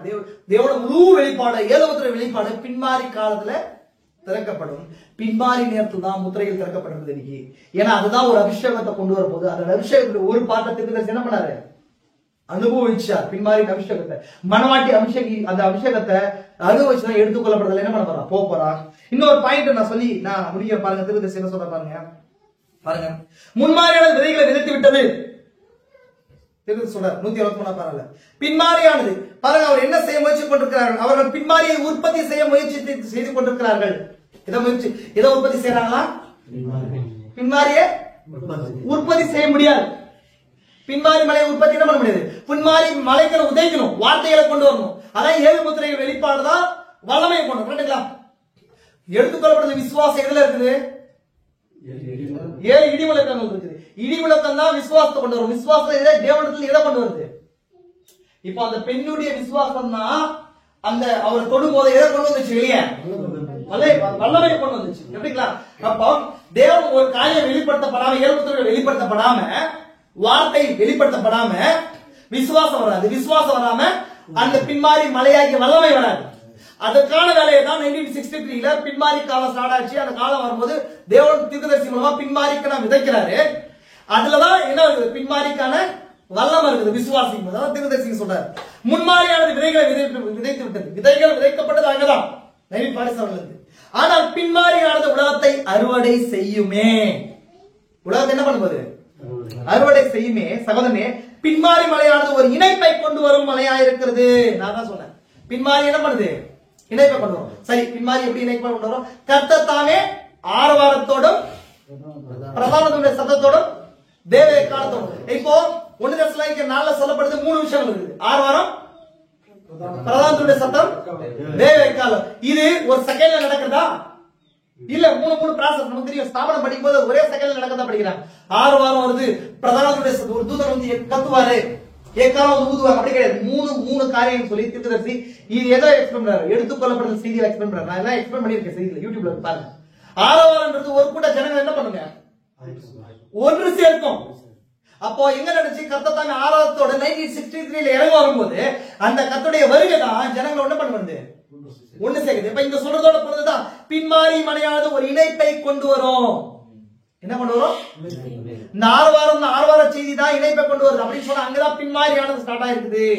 இணைப்பை கொண்டு வரும் மழையா சபையா இருக்கிறது. பெந்தகோஸ்தையினரும் மற்ற கூட்டத்தாரும் ஒன்றாக இணைந்து வார்த்தை கேட்கக்கூடாது கதவுல அடைத்துக் கொண்டு வாயை கூட திறக்க பாடி செய்ய போகிறார்கள் அப்படின்னு சொன்னா நம்ம இணையும். கதிர்கட்டுகள் என்ன ஆகுது? அந்த மலை வரும்போது கட்டப்படுது. அதே நேரத்தில் கலைகளும் WCC கட்டப்படுது. அந்த மலை வரும்போது நம்ம கதிரும் கட்டப்பட்டு கதிர் கட்ட வேலை நடக்குது, ஒண்ணு சேர்க்கப்படுது. அந்த பின்மாரி மலை வரும்போது கதிர் கட்டப்பட்டு எங்க கொண்டு போகுது? களத்துக்கு கொண்டு போடப்பட்டு அடிக்கப்பட்டு கலைஞருக்கு போகுது. அதே நேரத்தில் கலைகளும் கட்டப்பட்டு அக்கினிக்கு போகுது, WCC போகுது. இதுதான் பாருங்க முக்கியமான விஷயம். முக்கியமான விஷயத்தை சொல்றாரு. அவர் வருகிற நேரம் அதுவே. அவர் வருகிற அவர் வந்துட்டாரா? அவர் வந்துட்டாரா? வார்த்தையில வெளிப்பட்டு வந்திருக்காரா? நான் சொல்றது எடுத்துக்கொள்ளப்படுதல சொல்ல இங்க இது. அவர் வருகிற நேரம் எந்த பின்மாறி நேரத்தில் அவர் வருகிறார் சொல்லி வருகிற நேரம் அதுவே. அதுதான் நடக்கும். இப்பொழுது சரி, நீங்கள் மலையை காண்பீர்கள், அது அமைதியா இருந்து கடந்து போக விடுங்கள். அது வரத பாருங்க. 62 இருந்துச்சு சொல்றாரு. புரிஞ்சுக்கோங்க. பாருங்க, அது கடைசி முக்கியமான விஷயத்த சொல்றேன். கிறிஸ்துவின் இரண்டாம் வருகைக்கு முன்னதாக சமயிக்க வேண்டும். இப்பொழுது நன்கு கவனிங்கள். கொஞ்சம் நேரத்தை கொடுங்க எனக்கு. இது இயேசு வருவதற்கு முன்பு நிறைவேற எல்லாத்தையும் நிறைவேறணும். வேதம் நிறைவேறியாக வேண்டும். புரஜாதி காலத்தின் சபை காலங்களோடு முடிவு பெறும். புரஜாதி காலம் சபை காலத்தோடு முடிவு பெறும். பாருங்க, அவர் முன்மாறி தொடங்கி பின்மாறி வரையிலான சத்தியங்களை சர்ப்பத்தின் வித்திலிருந்து ஆரம்பித்து முழு வேதாகமத்தை விதைப்பான். முன்மாறின்றது 1963 வரைக்கும் உபதேசம் வந்துச்சு. அதே நேரத்தில் தீர்க்கதரிசி வெறும் உபதேசம் மட்டும் கொண்டு வந்தாரா? வல்லமை இருந்துச்சு தீர்க்கதரிசி முடியல. நான் சொல்ல புரியுதா உங்களுக்கு? நிறைய பழைய ஊழியக்காரர்கள் வெறும் உபதேசத்தை மட்டும் கொண்டு வந்திருப்பாங்க. ஆனா ஊழியத்துல என்ன இருக்காது? வல்லமை. தீர்க்கதரிசி உபதேசத்தை பிரிச்சு பண்ணார். உலக முழுசும் சேர்ந்து வல்லமையோட கிரியை செஞ்சார். ஏன்னா பின்மாறி வந்துச்சு. அது முன்மாறி வந்துச்சு. முன்மாறிக்கான வித்துகளும் விதைக்கப்பட்டுச்சு. ரெண்டும் இருக்கு. வித்து விதைக்கிறது ஒண்ணு, அது மேல வர்ற வல்லமை ஒண்ணு. அதே போல பின்மாறிக்கென்றோ விதைப்பான். பின்மாறி உபதேசத்துக்கென்றோ வார்த்தை விதைக்கப்பட்டுச்சு. தன்னுடைய முற்பிதாக்களான எலியா, யோவான் என்பவர்களை போன்ற அவனும் ஸ்தாபனங்களால் புறக்கணிக்கப்படுவான். புரிஞ்சுங்களா உங்களுக்கு? பாருங்க, முக்கியமான ஒரே ஒரு பாயிண்ட் ஆல்ரெடி வாட்சேன்னா ஒரே ஒரு சின்ன காரியம். அந்த லைன் மட்டும் நான் வாட்சி முடிக்கிறேன். அந்த லைன் எனக்கு தெரியல, முடிக்க பாருங்க. திருப்பதி சொல்றாரு, நமது முன்னிலை திரை நீக்கப்பட்ட வண்ணமல்ல தேவன்ல திருப்பதி ஒரு பாயிண்ட் சொல்றாரு. இதான் முக்கியமான பின்மாறிக்கான முக்கியமான பாயிண்ட். யோவேல் 2:28 கடைசி நாட்களில் ஜனங்களின் மேல் பின்மாறி பொழியும் என்று அவர் வாக்களித்துள்ளார். பின்மாறி மாறினா என்னன்னு சொன்ன? அபிஷேகம். அபிஷேகம் அப்படின்னு சொன்னா அந்த மலை அப்படின்றது என்ன சொல்லப்படுறது? என்ன சொல்லப்படுதுன்னு சொன்னா நியூமான் சொல்லப்படுது. எவரே வார்த்தை ஆவி. அந்த ஆவினா ஆவினா நியூமான். நியூமான் சொன்னா தன்னுடைய ஆவி, தேவனுடைய ஆவியாது. என்ன ஆவி? தேவனே ஆவி. அப்படின்னா பொழியுறது அப்படின்னு சொன்னா என்ன சொல்ற? போரிங் இன்சைட் ஊற்றி கொள்ளுதல் அர்த்தம். தான் நான் முக்கியமான பாயிண்ட் பண்ணிங்க. தேவன் என்ன பண்றாரு? ஊற்றி கொள்ளுது, பொழியுது. தேவன் போடுறாரு, பொழியுறார். கவனிங்க. அவர் அங்கு உபயோகப்படுத்தப்பட்டுள்ள கிரேக்க சொல் கினோஸ் என்று நினைக்கிறேன். அப்படி என்றால் தம்மை வெறுமையாக்கினார் என்று பொருள். நாம் வழக்கமாக கூறுவது போல யாரோ ஒருவருக்குள்ள ஏதோ ஒன்று இருந்து அவர் மனம் விட்டு பேசி அதை மற்றவர்களுக்கு அறிவித்தார் என்னும் அர்த்தம் கொண்டது அல்ல. புரிஞ்சுக்கோங்க, ரொம்ப இம்பார்ட்டன்ட் தீர்க்கதரிசி சொல்றேன். இப்போ உங்க காதுல ஒரு ரகசியங்களை பேசுறது அப்படி கிடையாது. எனக்குள்ள ஒரு ரகசியம் இருக்குது. அந்த ரகசியத்தை உங்ககிட்ட காதுல பேசுற அந்த காரியத்தை இந்த வசனம் சொல்ல. கீனோஸ் சொன்னா என்னுடைய சிந்தனைகளை, யோசனைகளை என்னவா இருக்கிறனோ அதை எடுத்து உங்களுக்குள்ள ஊத்துறது. இப்போ ரகசியத்தை காதுல சொல்றதுல ஏதாவது கொஞ்சம் குறைகள் இருக்கலாம். என் முழு சிந்தை அந்த இடத்துல என்ன பண்ண முடியாது, வெளிப்படுத்த முடியாது. ஆனா என்னையே அப்படி எடுத்து ஊத்துனேன்னு சொன்னா என்ன பண்ண முடியும்? அதான் கீனோஸ் சொல்லப்படுது. என்னையே போது அந்த என்னுடைய நியூமாவை, என்னுடைய ஆவி அப்படியே டோட்டலா என்னவா இருந்தாலும் அதுதான் அப்படியே ஊத்துனா அங்க வெளிப்படுத்த முடியும். இப்ப சொல்லுங்க, 7ஆம் முத்திரையில 3 ரகசியம் இருக்கு. 1 ரகசியம் என்னங்க? தேவன் தனக்குள்ள இருக்கிற எல்லாத்தையும் தேவன் கிறிஸ்துவுக்குள்ள ஊத்துறாரு. கிறிஸ்து மனவாட்டிக்குள்ள ஊத்துற என்னவா இருக்கிறாரோ தேவனுடைய ரகசியம் யாரா இருக்கிறார்? தேவனே கிறிஸ்துடைய பரம கிறிஸ்துவே தேவனுடைய பரம ரகசியமா இருக்கிறார் இல்லையா? அந்த ரகசியம் எங்க ஊற்றப்பட்டிருக்கு? இப்போ சொன்னா மனவாட்டிக்குள்ள அவருடைய நியூமா, தேவனுடைய நித்திய ஜீவன் ஊற்றப்படுது. இதுதான் தீர்க்கதரிசி சொல்றாங்க. பாருங்க, யாரோ ஒருவர் கடைசி நாட்களில் பின்மாறி பொழியும் என்று வாக்களித்துள்ளாங்க. பின்மாறின்ற அந்த வார்த்தை தான் அவரை ஊற்றிக் கொள்ளுதல். அப்படின்னா 7ஆம் முத்திரை திறக்கப்பட்டுச்சா? 1963 பலமுள்ள தூதன் இறங்கி வரதா 7ஆம் 7ஆம் முத்திரையா? அந்த 7ஆம் முத்திரையில இருக்கிற 3 ரகசியம் என்னன்னு சொன்னா, ஒண்ணு தேவன் தனக்கு எல்லாரை கிறிஸ்துவுக்குள்ள ஊட்டுதல், கிறிஸ்து தனக்குள்ளதை மணவாட்டிக்குள்ள ஊட்டுதல், மணவாட்டியும் கிறிஸ்துவ சேர்ந்து சபை பூமியை மீட்டுக் கொள்ளும். கேட்டுங்களா? அப்போ இந்த 2வது காரியம் தான் இந்த பின்மாரியா இருக்கு. 7ஆம் முத்திரையில 2வது காரியம் அப்படின்னா கினோசிஸ். கினோசிஸ் சொன்னா பின்மாரின்னு சொன்னா தன்னை அப்படியே எடுத்து யாருக்குள்ள ஊட்டுறது? 7 முத்திரையில் இருந்து இயேசு கிறிஸ்துவுக்கு முழு வெளிப்பாடா? அந்த வெளிப்பாடு எங்க ஊற்றப்பட்டிருக்குது? மணவாட்டிக்குள்ள அப்படியே ஊற்றப்பட்டிருக்கு. அப்படியே ஊற்றப்பட்டிருக்கு. இப்ப மணவாட்டி மணவாள எங்க இருக்கிறாரு? மணவாட்டிக்குள்ள இருக்கிறார். கரெக்டுங்களா? புரிஞ்சுங்களா உங்களுக்கு? புரியுங்களா? உலகத்தோடத்துக்கு முன்னாடி தேவனுக்குள்ள யார் இருந்தது? தேவனுக்குள்ள யார் இருந்தது? கரெக்டா? சரி, கிறிஸ்துவுக்குள்ள யார் இருந்தது? மணவாட்டி இருந்தா. இப்போ இங்க மணவாட்டிக்குள்ள முழு கிறிஸ்து இருக்கிறார். அதான் பின்மாரி. நல்லா உலகத்தோடத்துக்கு முன்னே அவருக்குள்ள நாம இருந்தோம், அவருக்குள்ள நாம இருந்தோம் பேசுற காலம் முடிஞ்சு இந்த நாட்கள்ல நமக்குள்ள ஒரு கைனோசிஸா பின்னாடியே ஊட்டப்பட்டிருக்கிறார். புரிஞ்சுக்கலாம் உங்களுக்கு? இப்போ இதுதான் என்ன பண்ண போது சொன்னா, அறுவடைக்கு நம்மளை எடுத்துக்கொள்ளப்பட்ட விசுவாசத்தை கொடுக்க போகுது. ஏன்னா தீர்க்கதரிசனம் செஞ்சார். அதான் சொன்ன கினோசிஸ் என்று நினைக்கிறேன். அப்படின்னா தம்மை வெறுமையாக்கினார். வெறுமையாக்கினார் சொன்னா தேவன் தான் என்ன எல்லாத்தையும் என்ன பண்ணாரு? ஊற்றிட்டார். பாருங்க, முன்பிருந்த நிலை இருந்து இப்பொழுது நிலைக்குள்ள அவர் தம்மை வெறுமையாக்கி ஊற்றினார். மனமிட்டு பேசினார் என்ற அர்த்தம் அல்ல. கொஞ்சம் ரகசியத்தை சொல்லிடலாமா, என்னை பத்தி என்னன்றத சொல்லிடலாமா? அப்படி கிடையாது.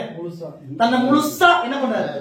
என்னவாதான் ஊத்தி வெறுமையாக்கினார் தன்னை, அந்த பாத்திரத்தை. புரிஞ்சுக்கலாம் உங்களுக்கு? பாருங்க, அவர் திருமணம் சொல்றாரு, அவர் முன் இருந்த நிலையிலிருந்து இப்பொழுதுக்குள்ளாக தம்மை மாற்றிக்கொண்டார். தன்னை தோற்றத்தை என் மாற்றின அர்த்தம், தோற்றத்தை மாற்றி. இப்போ எப்படி இந்த தேவன் என்ன வந்தான்னு சொன்னா, கிறிஸ்துவின் ரூபத்துல இருந்தார். இப்ப என்ன ரூபத்துல இருக்கிறார்? மணவாட்டின் ரூபத்தை, தோற்றத்தை மாற்றி கொண்டிருக்கிறார். தேவத்தை தோற்றத்தை மாற்றிக்கொண்டார். ஆனா அதே மாறாத நேற்றும் இன்றும் என்று மாறாதவர். புரிஞ்சுக்கலாம்? அதனால வெளிப்படுத்தல 1ல மனுஷகுமாரனுக்கு ஒப்பானவர் சொல்லப்படும். மனுஷகுமாரன் சொல்ல, மனுஷகுமாரனுக்கு. ஏன்னா அந்த உருவம் பெண்ணுடைய உருவம். அந்த உருவம் ஏன்னா அவரோட அங்க சொல்லப்படுற அந்த உருவம் நீங்க படிச்சு பாத்தீங்கன்னா பைபிள் இங்கிலீஷ்ல பெண் கூட்டம் தான் இருக்கிறீங்க. அந்த மார்பரிகை பொற்கச்சை கட்டி கொண்டு மனுஷகுமாரனுக்கு ஒப்பானவரை கண்டேன்னு சொல்லப்படுது இல்லையா? அந்த மார்பன் சொல்லப்படுறது பெண் தாயை போல மார்பம் அந்த சரீரத்துக்கு. அப்படின்னா அவரை தீர்க்கதரிசி சொல்றார், அவர் மணவாட்டியில் நின்று கொண்டிருக்கிறார். மணவாட்டி. அப்ப இப்ப சொல்லுங்க, உலகத்தோடத்துக்கு முன்னே கிறிஸ்துவுக்குள்ளே நான் தெரிந்து கொண்டேன்னு சொல்றேன். ஆனா இப்ப சொல்றேன், கிறிஸ்து எனக்குள்ள முழுசா. அது செஞ்சது எது செய்து? கைனோசிஸ் செய்து பின்மாறி செஞ்சிருக்குது. ஆனா வல்லமை வந்து நம்ம ரெடியான படி வல்லமை வரப்போகுது. செகண்ட் ரைட்ல நம்ம எடுத்துக்கொள்ளப்பட போறோம். ரொம்ப முக்கியமான பாயிண்ட். அப்ப முன்மாறின்றது மூரே உபதேசத்தை கொண்டு வந்துச்சு, சரீரத்தை ரெடி பண்ணிச்சு, பின்மாறி ஊற்றி கொள்படி செஞ்சு. முன்மாறி மூணு என்ன பண்ணுச்சு? மனவாட்டிய ஒன்று சேர்த்துச்சு இல்லைங்களா? சரீரமா ரெடி பண்ணுச்சு. பின்மாறி என்ன பண்ணுச்சு? ஆரவார செய்தியின் மூலமாக தன்னை ஊற்றி கொண்டிருக்குதான் முன்மாறி பின்மாறி. நான் ஷார்ட்டா சொல்லியிருக்கேன், நிறைய விஷயங்கள் இருக்கு. அதான் தீர்க்கதரிசி சொல்றாரு, முடிச்சிடும் பாருங்க. அவருடைய தன்மை அவர் மாற்றிக்கொள்ள தன்மையை மாற்றிக்கொள்ளவில்லை. பெந்தகோஸ்தே என்ற மனுஷகுமாரன் இருந்து தேவகுமாரன் மாறினார். மனுஷகுமாரன் தேவகுமாரன் பார்த்தேன் இல்லைங்களா? மனுஷகுமாரன்றது தேவன் மாம்சத்துல வெளிப்படுறது இல்லைங்களா? 2000 வருஷப்படி மாம்சத்துல வெளிப்பட்டு ஆவியா மாறுவது அது தேவகுமாரன் இல்லைங்களா? 2000 வருஷப்படி மனுஷகுமாரன் என்னவா மாறினார்? சபை காலத்துல தேவகுமாரன் மாறினார் இல்லைங்களா? எகைன் இந்த கடைசி நாட்கள்ல திரும்ப என்ன மாறி இருக்காரு அவரு? புரிஞ்சா உங்களுக்கு? ஏன்னா மாம்சத்துல வெளிப்பட்டு இருக்கிறார். அப்போ அந்த மனுஷகுமாரன் மாறுற அந்த டிரான்ஸ்பார்மேஷன் தான் பின்மாறியா இருக்கு. புரிஞ்சா உங்களுக்கு? மனுஷகுமாரோட ஊழியத்துல அவரோட வருகை தான் பின்மாறியா இருக்குது. அந்த கைனோசிஸ் அப்படி சொல்ல, பின்மாறிக்கான வார்த்தை சொன்னாங்க. கைனோசிஸ் என்ன அர்த்தம்? தன்னை வெறுமையாக்குதல், ஊற்றிக்கொள்ளுதல், தன் ரூவாவை எடுத்து வேற ஒன்றுக்குள்ள ஊற்றிக்கொள்ளுதல் அப்படின்றது பாருங்க. அதான் சொல்றாரு, இந்த மகத்தான காலத்தில் ஊழியம் தொடர்ந்து செய்ய அவ்விதம் வந்தார். திரும்பவும் ஜனங்களுக்குள்ள இருக்கிறதுக்கு அவ்விதமா வந்திருக்கிறார். ஏன்னா அந்த பாடியை எடுத்துக்கொள்ளுது, பாடியை எடுத்துக்கொள்றதுக்கு அது வராரு. பாருங்க, சொல்றாரு பாருங்க, குமாரன் வாக்குத்தத்தம் பண்ணப்பட்ட வார்த்தையின்படி கிழக்கத்திராக இஸ்ரவேல் தம்மை வெளிப்படுத்தின போது இருள் உண்டாயிருந்தது. இப்போ அதேதான் இங்க பாருங்க, திரும்ப எகைன் அந்த காரியம் நடக்குது. புரிஞ்சுக்கலாம் உங்களுக்கு? புரிஞ்சுங்களா? நான் பேசப்பட்ட காரியத்தை நான் முடிச்சுக்கிறேன். இதோட கூட நிறைய விஷயங்கள் இருக்கு, நான் பேசிட்டே போவோம். சின்ன காரியத்தை சின்ன ரீகாலம் நான் சொல்லியிருக்கேன். சின்ன காரியம் சின்ன ரீகாலம் சொல்லியிருக்கேன். இந்த பின்மாறி இந்த முன்மாறி பின்மாறின்றது யூதருடைய வழக்கத்தின்படி இருக்கிற பண்டிகைகள் நடக்கிறது. ஆனா ஸ்பிரிச்சுவலி சபைக்கு நடக்குது. சீசன்ஸ் பண்டிகைகளும் சபைக்கு நடக்குது. நம்ம பார்த்த பண்டிகைகளும் 7 பண்டிகைகளும் சபைக்கு நடக்குது. சபை எந்த பண்டிகை சென்டர்ல இருக்குது? எக்கால பண்டிகைக்கும் பாவ நிவர்த்தி பண்டிகைக்கும் சென்டர்ல இருக்கு. ஏன்னா இந்த எக்கால பண்டிகைகள் யூதர்களுக்கு. அவங்க எக்காலத்தின் கீழாக தேசத்துக்குள்ள வந்துட்டாங்க. வந்தாங்களா இல்லைங்களா? அவங்க பாவ நிவர்த்தியாகிய கிறிஸ்துவ அடையாளம் கண்டுகொள்ளும். சென்ட்ரல் சபை இருக்குது இல்லைங்களா? 7ஆம் மாசம் 1ஆம் தேதி, 7ஆம் மாசம் 1ஆம் தேதி எக்கால பண்டிகை, 7ஆம் மாசம் 10ஆம் தேதி பாவ நிவர்த்தி பண்டிகை. இது ஒரு பண்டிகை இன்னொரு பண்டிகை வழி நடக்குது. கரெக்டுங்களா? என்ன சொல்றது? 7ஆம் மாசம் 1ஆம் தேதி நீ ஜோசப் தெரிந்து கொள்ளப்பட்ட ஆராதனை ஸ்தலத்துக்கு வா, உனக்காக ஒரு ஆட்டுக்குட்டி இருந்துன்னு சொல்லிச்சு. 10ஆம் தேதி வரும்போது நீ கூடாரத்துக்குள்ள போன்னு சொல்லுது. அப்ப அந்த கூடாரத்துக்குள்ள போன பின்னாடி நீ கூடாரத்துக்கு வெளியே வான்னு சொல்லுது. உங்க நித்திய வீட்டுக்கு போன்னு சொல்லுது. கரெக்டுங்களா? 7 நாள் கூடார பண்டிகை, அதுக்கப்புறம் நித்திய வீட்டுக்கு. அதுதான் நித்திய வீடு. அந்த 7 நாள் கூடார பண்டிகைன்றதுதான் ஆயோட அரசாட்சி. அந்த நித்திய வீடுன்றதுதான் நித்தியமா இருக்கு, புதிய வானம் புதிய பூமியா இருக்கு இல்லைங்களா? இதுவோ இப்ப இந்த நேரத்துல தான் பின்மாறி முன்மாறி ஊற்றப்படுது. அப்ப நம்ம எங்க இருக்கிறீங்க? பின்மாறி முன்மாறியும் சேர்ந்து ஊற்றப்படுற காலங்கள் அப்படின்னா மூரேவும் கைனோசிஸும். மூரேன்றதா முன்மாறி, கைனோசிஸ்ன்றதா கீனோஸ்ன்றதா பின்மாறியா இருக்குது. இந்த மூரேன்றது போதகத்தை கொண்டு வந்துச்சு. இந்த கீனோசிஸ்ன்றது அந்த ரூவா தேவனுடைய ஆவியை அப்படியே தன்னை வெறுமையாக்கி கொண்டார்.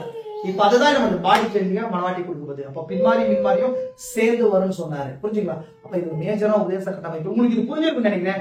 நிறைய பேர் மாற்றத்தை கொண்டு வர நினைக்கிறேன். இது தனிப்பட்ட மனுஷனோட வாழ்க்கையிலே நான் எக்ஸ்பெரிமெண்ட் சொல்றேன். புரிஞ்சுங்களா? உங்களுக்கு ஜெபிக்கலாமா? நம்ம நேரம் ஜெபிக்கலாம். நல்ல கண்கள் கிருபை நிறைந்த பரலோக பிதாவே, இது ஆசீர்வதிக்கப்பட்ட நல்ல நாளை காய்ப்படுங்க. எங்கள் வாழ்வில் ஒரு நாளை கூட்டி தந்து காலை காண செய்த கிருபைகள் காய்ப்படுங்க. அநேக காரியங்கள் கதா இங்க இருக்குது. ஆனால் முக்கியமான பாயிண்ட்ஸ் பேசும்படி எனக்கு கிருபையை கூட்டி கொடுத்தீங்க. ராஜா, மனவாட்டியானவள் கதா பின்மாறி நாட்கள்ல வாழ்ந்து கொண்டிருக்கிறார். பின்மாறியானது ராஜா, அது உண்மை வெறுமையாக்கினி. பின்மாறியிலே ஒரு இணைப்பு உண்டாகும். அது இணைப்பு உண்டாக்கி கொண்டிருக்கிறது ராஜா. உலகம் முழுசும் காணப்படாத ஒரு மனவாட்டி இணைப்பு இங்க இருக்குது. அதுல ஒரு மகத்தான ஒரு எழுப்புதல் உலகத்தை அசைக்கும் என்று சொல்லப்படுகிறது. ஸ்தாபனங்கள் கட்டப்படுகிறது, மனவாட்டியும் கட்டுகளாக கட்டப்பட்டிருக்கிறது களஞ்சியத்துக்கு என்று. அதே நேரத்தில் மிகப்பெரிய ஊழியம் ஒன்று இருக்குது செகண்ட் ரைட்ல ராஜா. ஆனா அது பின்மாறியானது 1963 உபதேச ரீதியில கொண்டு வரப்பட்டுச்சு. அதோட கூட ஒரு வல்லமை எதிர்த்து ஊழியத்துல பார்த்தோம். ஆனால் மனவாட்டிக்கு அது செகண்ட் ரைட் மூலமா முழுசா பெற்றுக்கொள்ள இருக்கிறார். ஆனா அந்த வல்லமை பெற்றுக்கொள்றதுக்கு ஏதுவான அந்த பின்மாறி உபதேசமானது ராஜா சரியாக விதைக்கப்பட்டிருக்கிறது 7 முத்திரைகள் மூலமாக.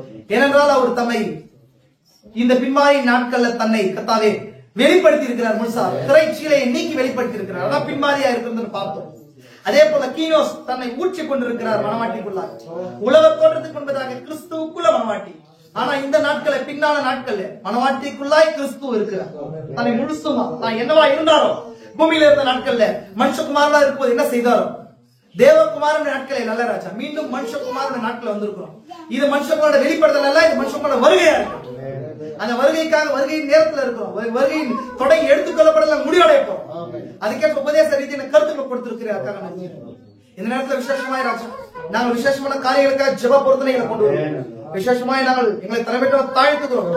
பல்புறதற்காக கூட நன்றி ராஜா.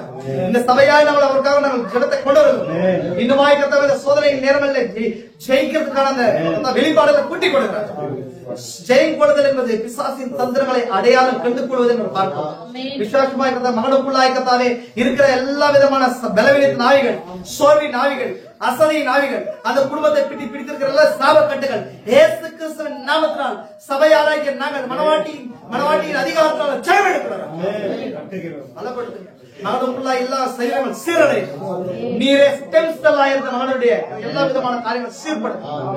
எல்லா விதமான காரியங்கள் எடுத்துப்படுத்தும். பரிபூர்ணப்படுத்தின சரத்தை மறுரூபப்படுத்தலுக்கு ஏற்ற அந்த சரத்தின் ஒரு பகுதியில விசுவாசத்தினை கொண்டு ஜெயம் எடுக்கிறோம். அந்த பின்மாரியின் வல்லமையினால ஜெயம் எடுக்கிறோம். அதே நேரத்தில் இந்த நேரத்தில் நாங்கள் இடத்துக்காக ஜெபிக்கிறோம். இந்த ஊழியத்துக்கான ஒரு இடத்துக்காகவே நாங்கள் ஒரு இடம் கத்தாவே உங்களுடைய கருத்தை கொடுக்கிறோம். எந்த இடத்துக்கு போகணுமோ நாங்கள் மாம்ச ரீதியில நாங்கள் ட்ரை பண்ணாதபடிக்கு அந்த இடத்துக்கு எங்களை கூட்டி கொடுங்க. நாங்கள் ஏழ்மையான ஜனங்களா இருக்கோம். அது அஃபோர்ட் பண்றதுக்கு எதுவான பினான்சியல் பூமிக்குரிய பினான்சியல் இல்ல. ஆனால் எங்களிடத்த உரைக்கப்பட்ட வார்த்தை இருக்கு. அந்த உரைக்கப்பட்ட வார்த்தை உரைக்கிறோம்.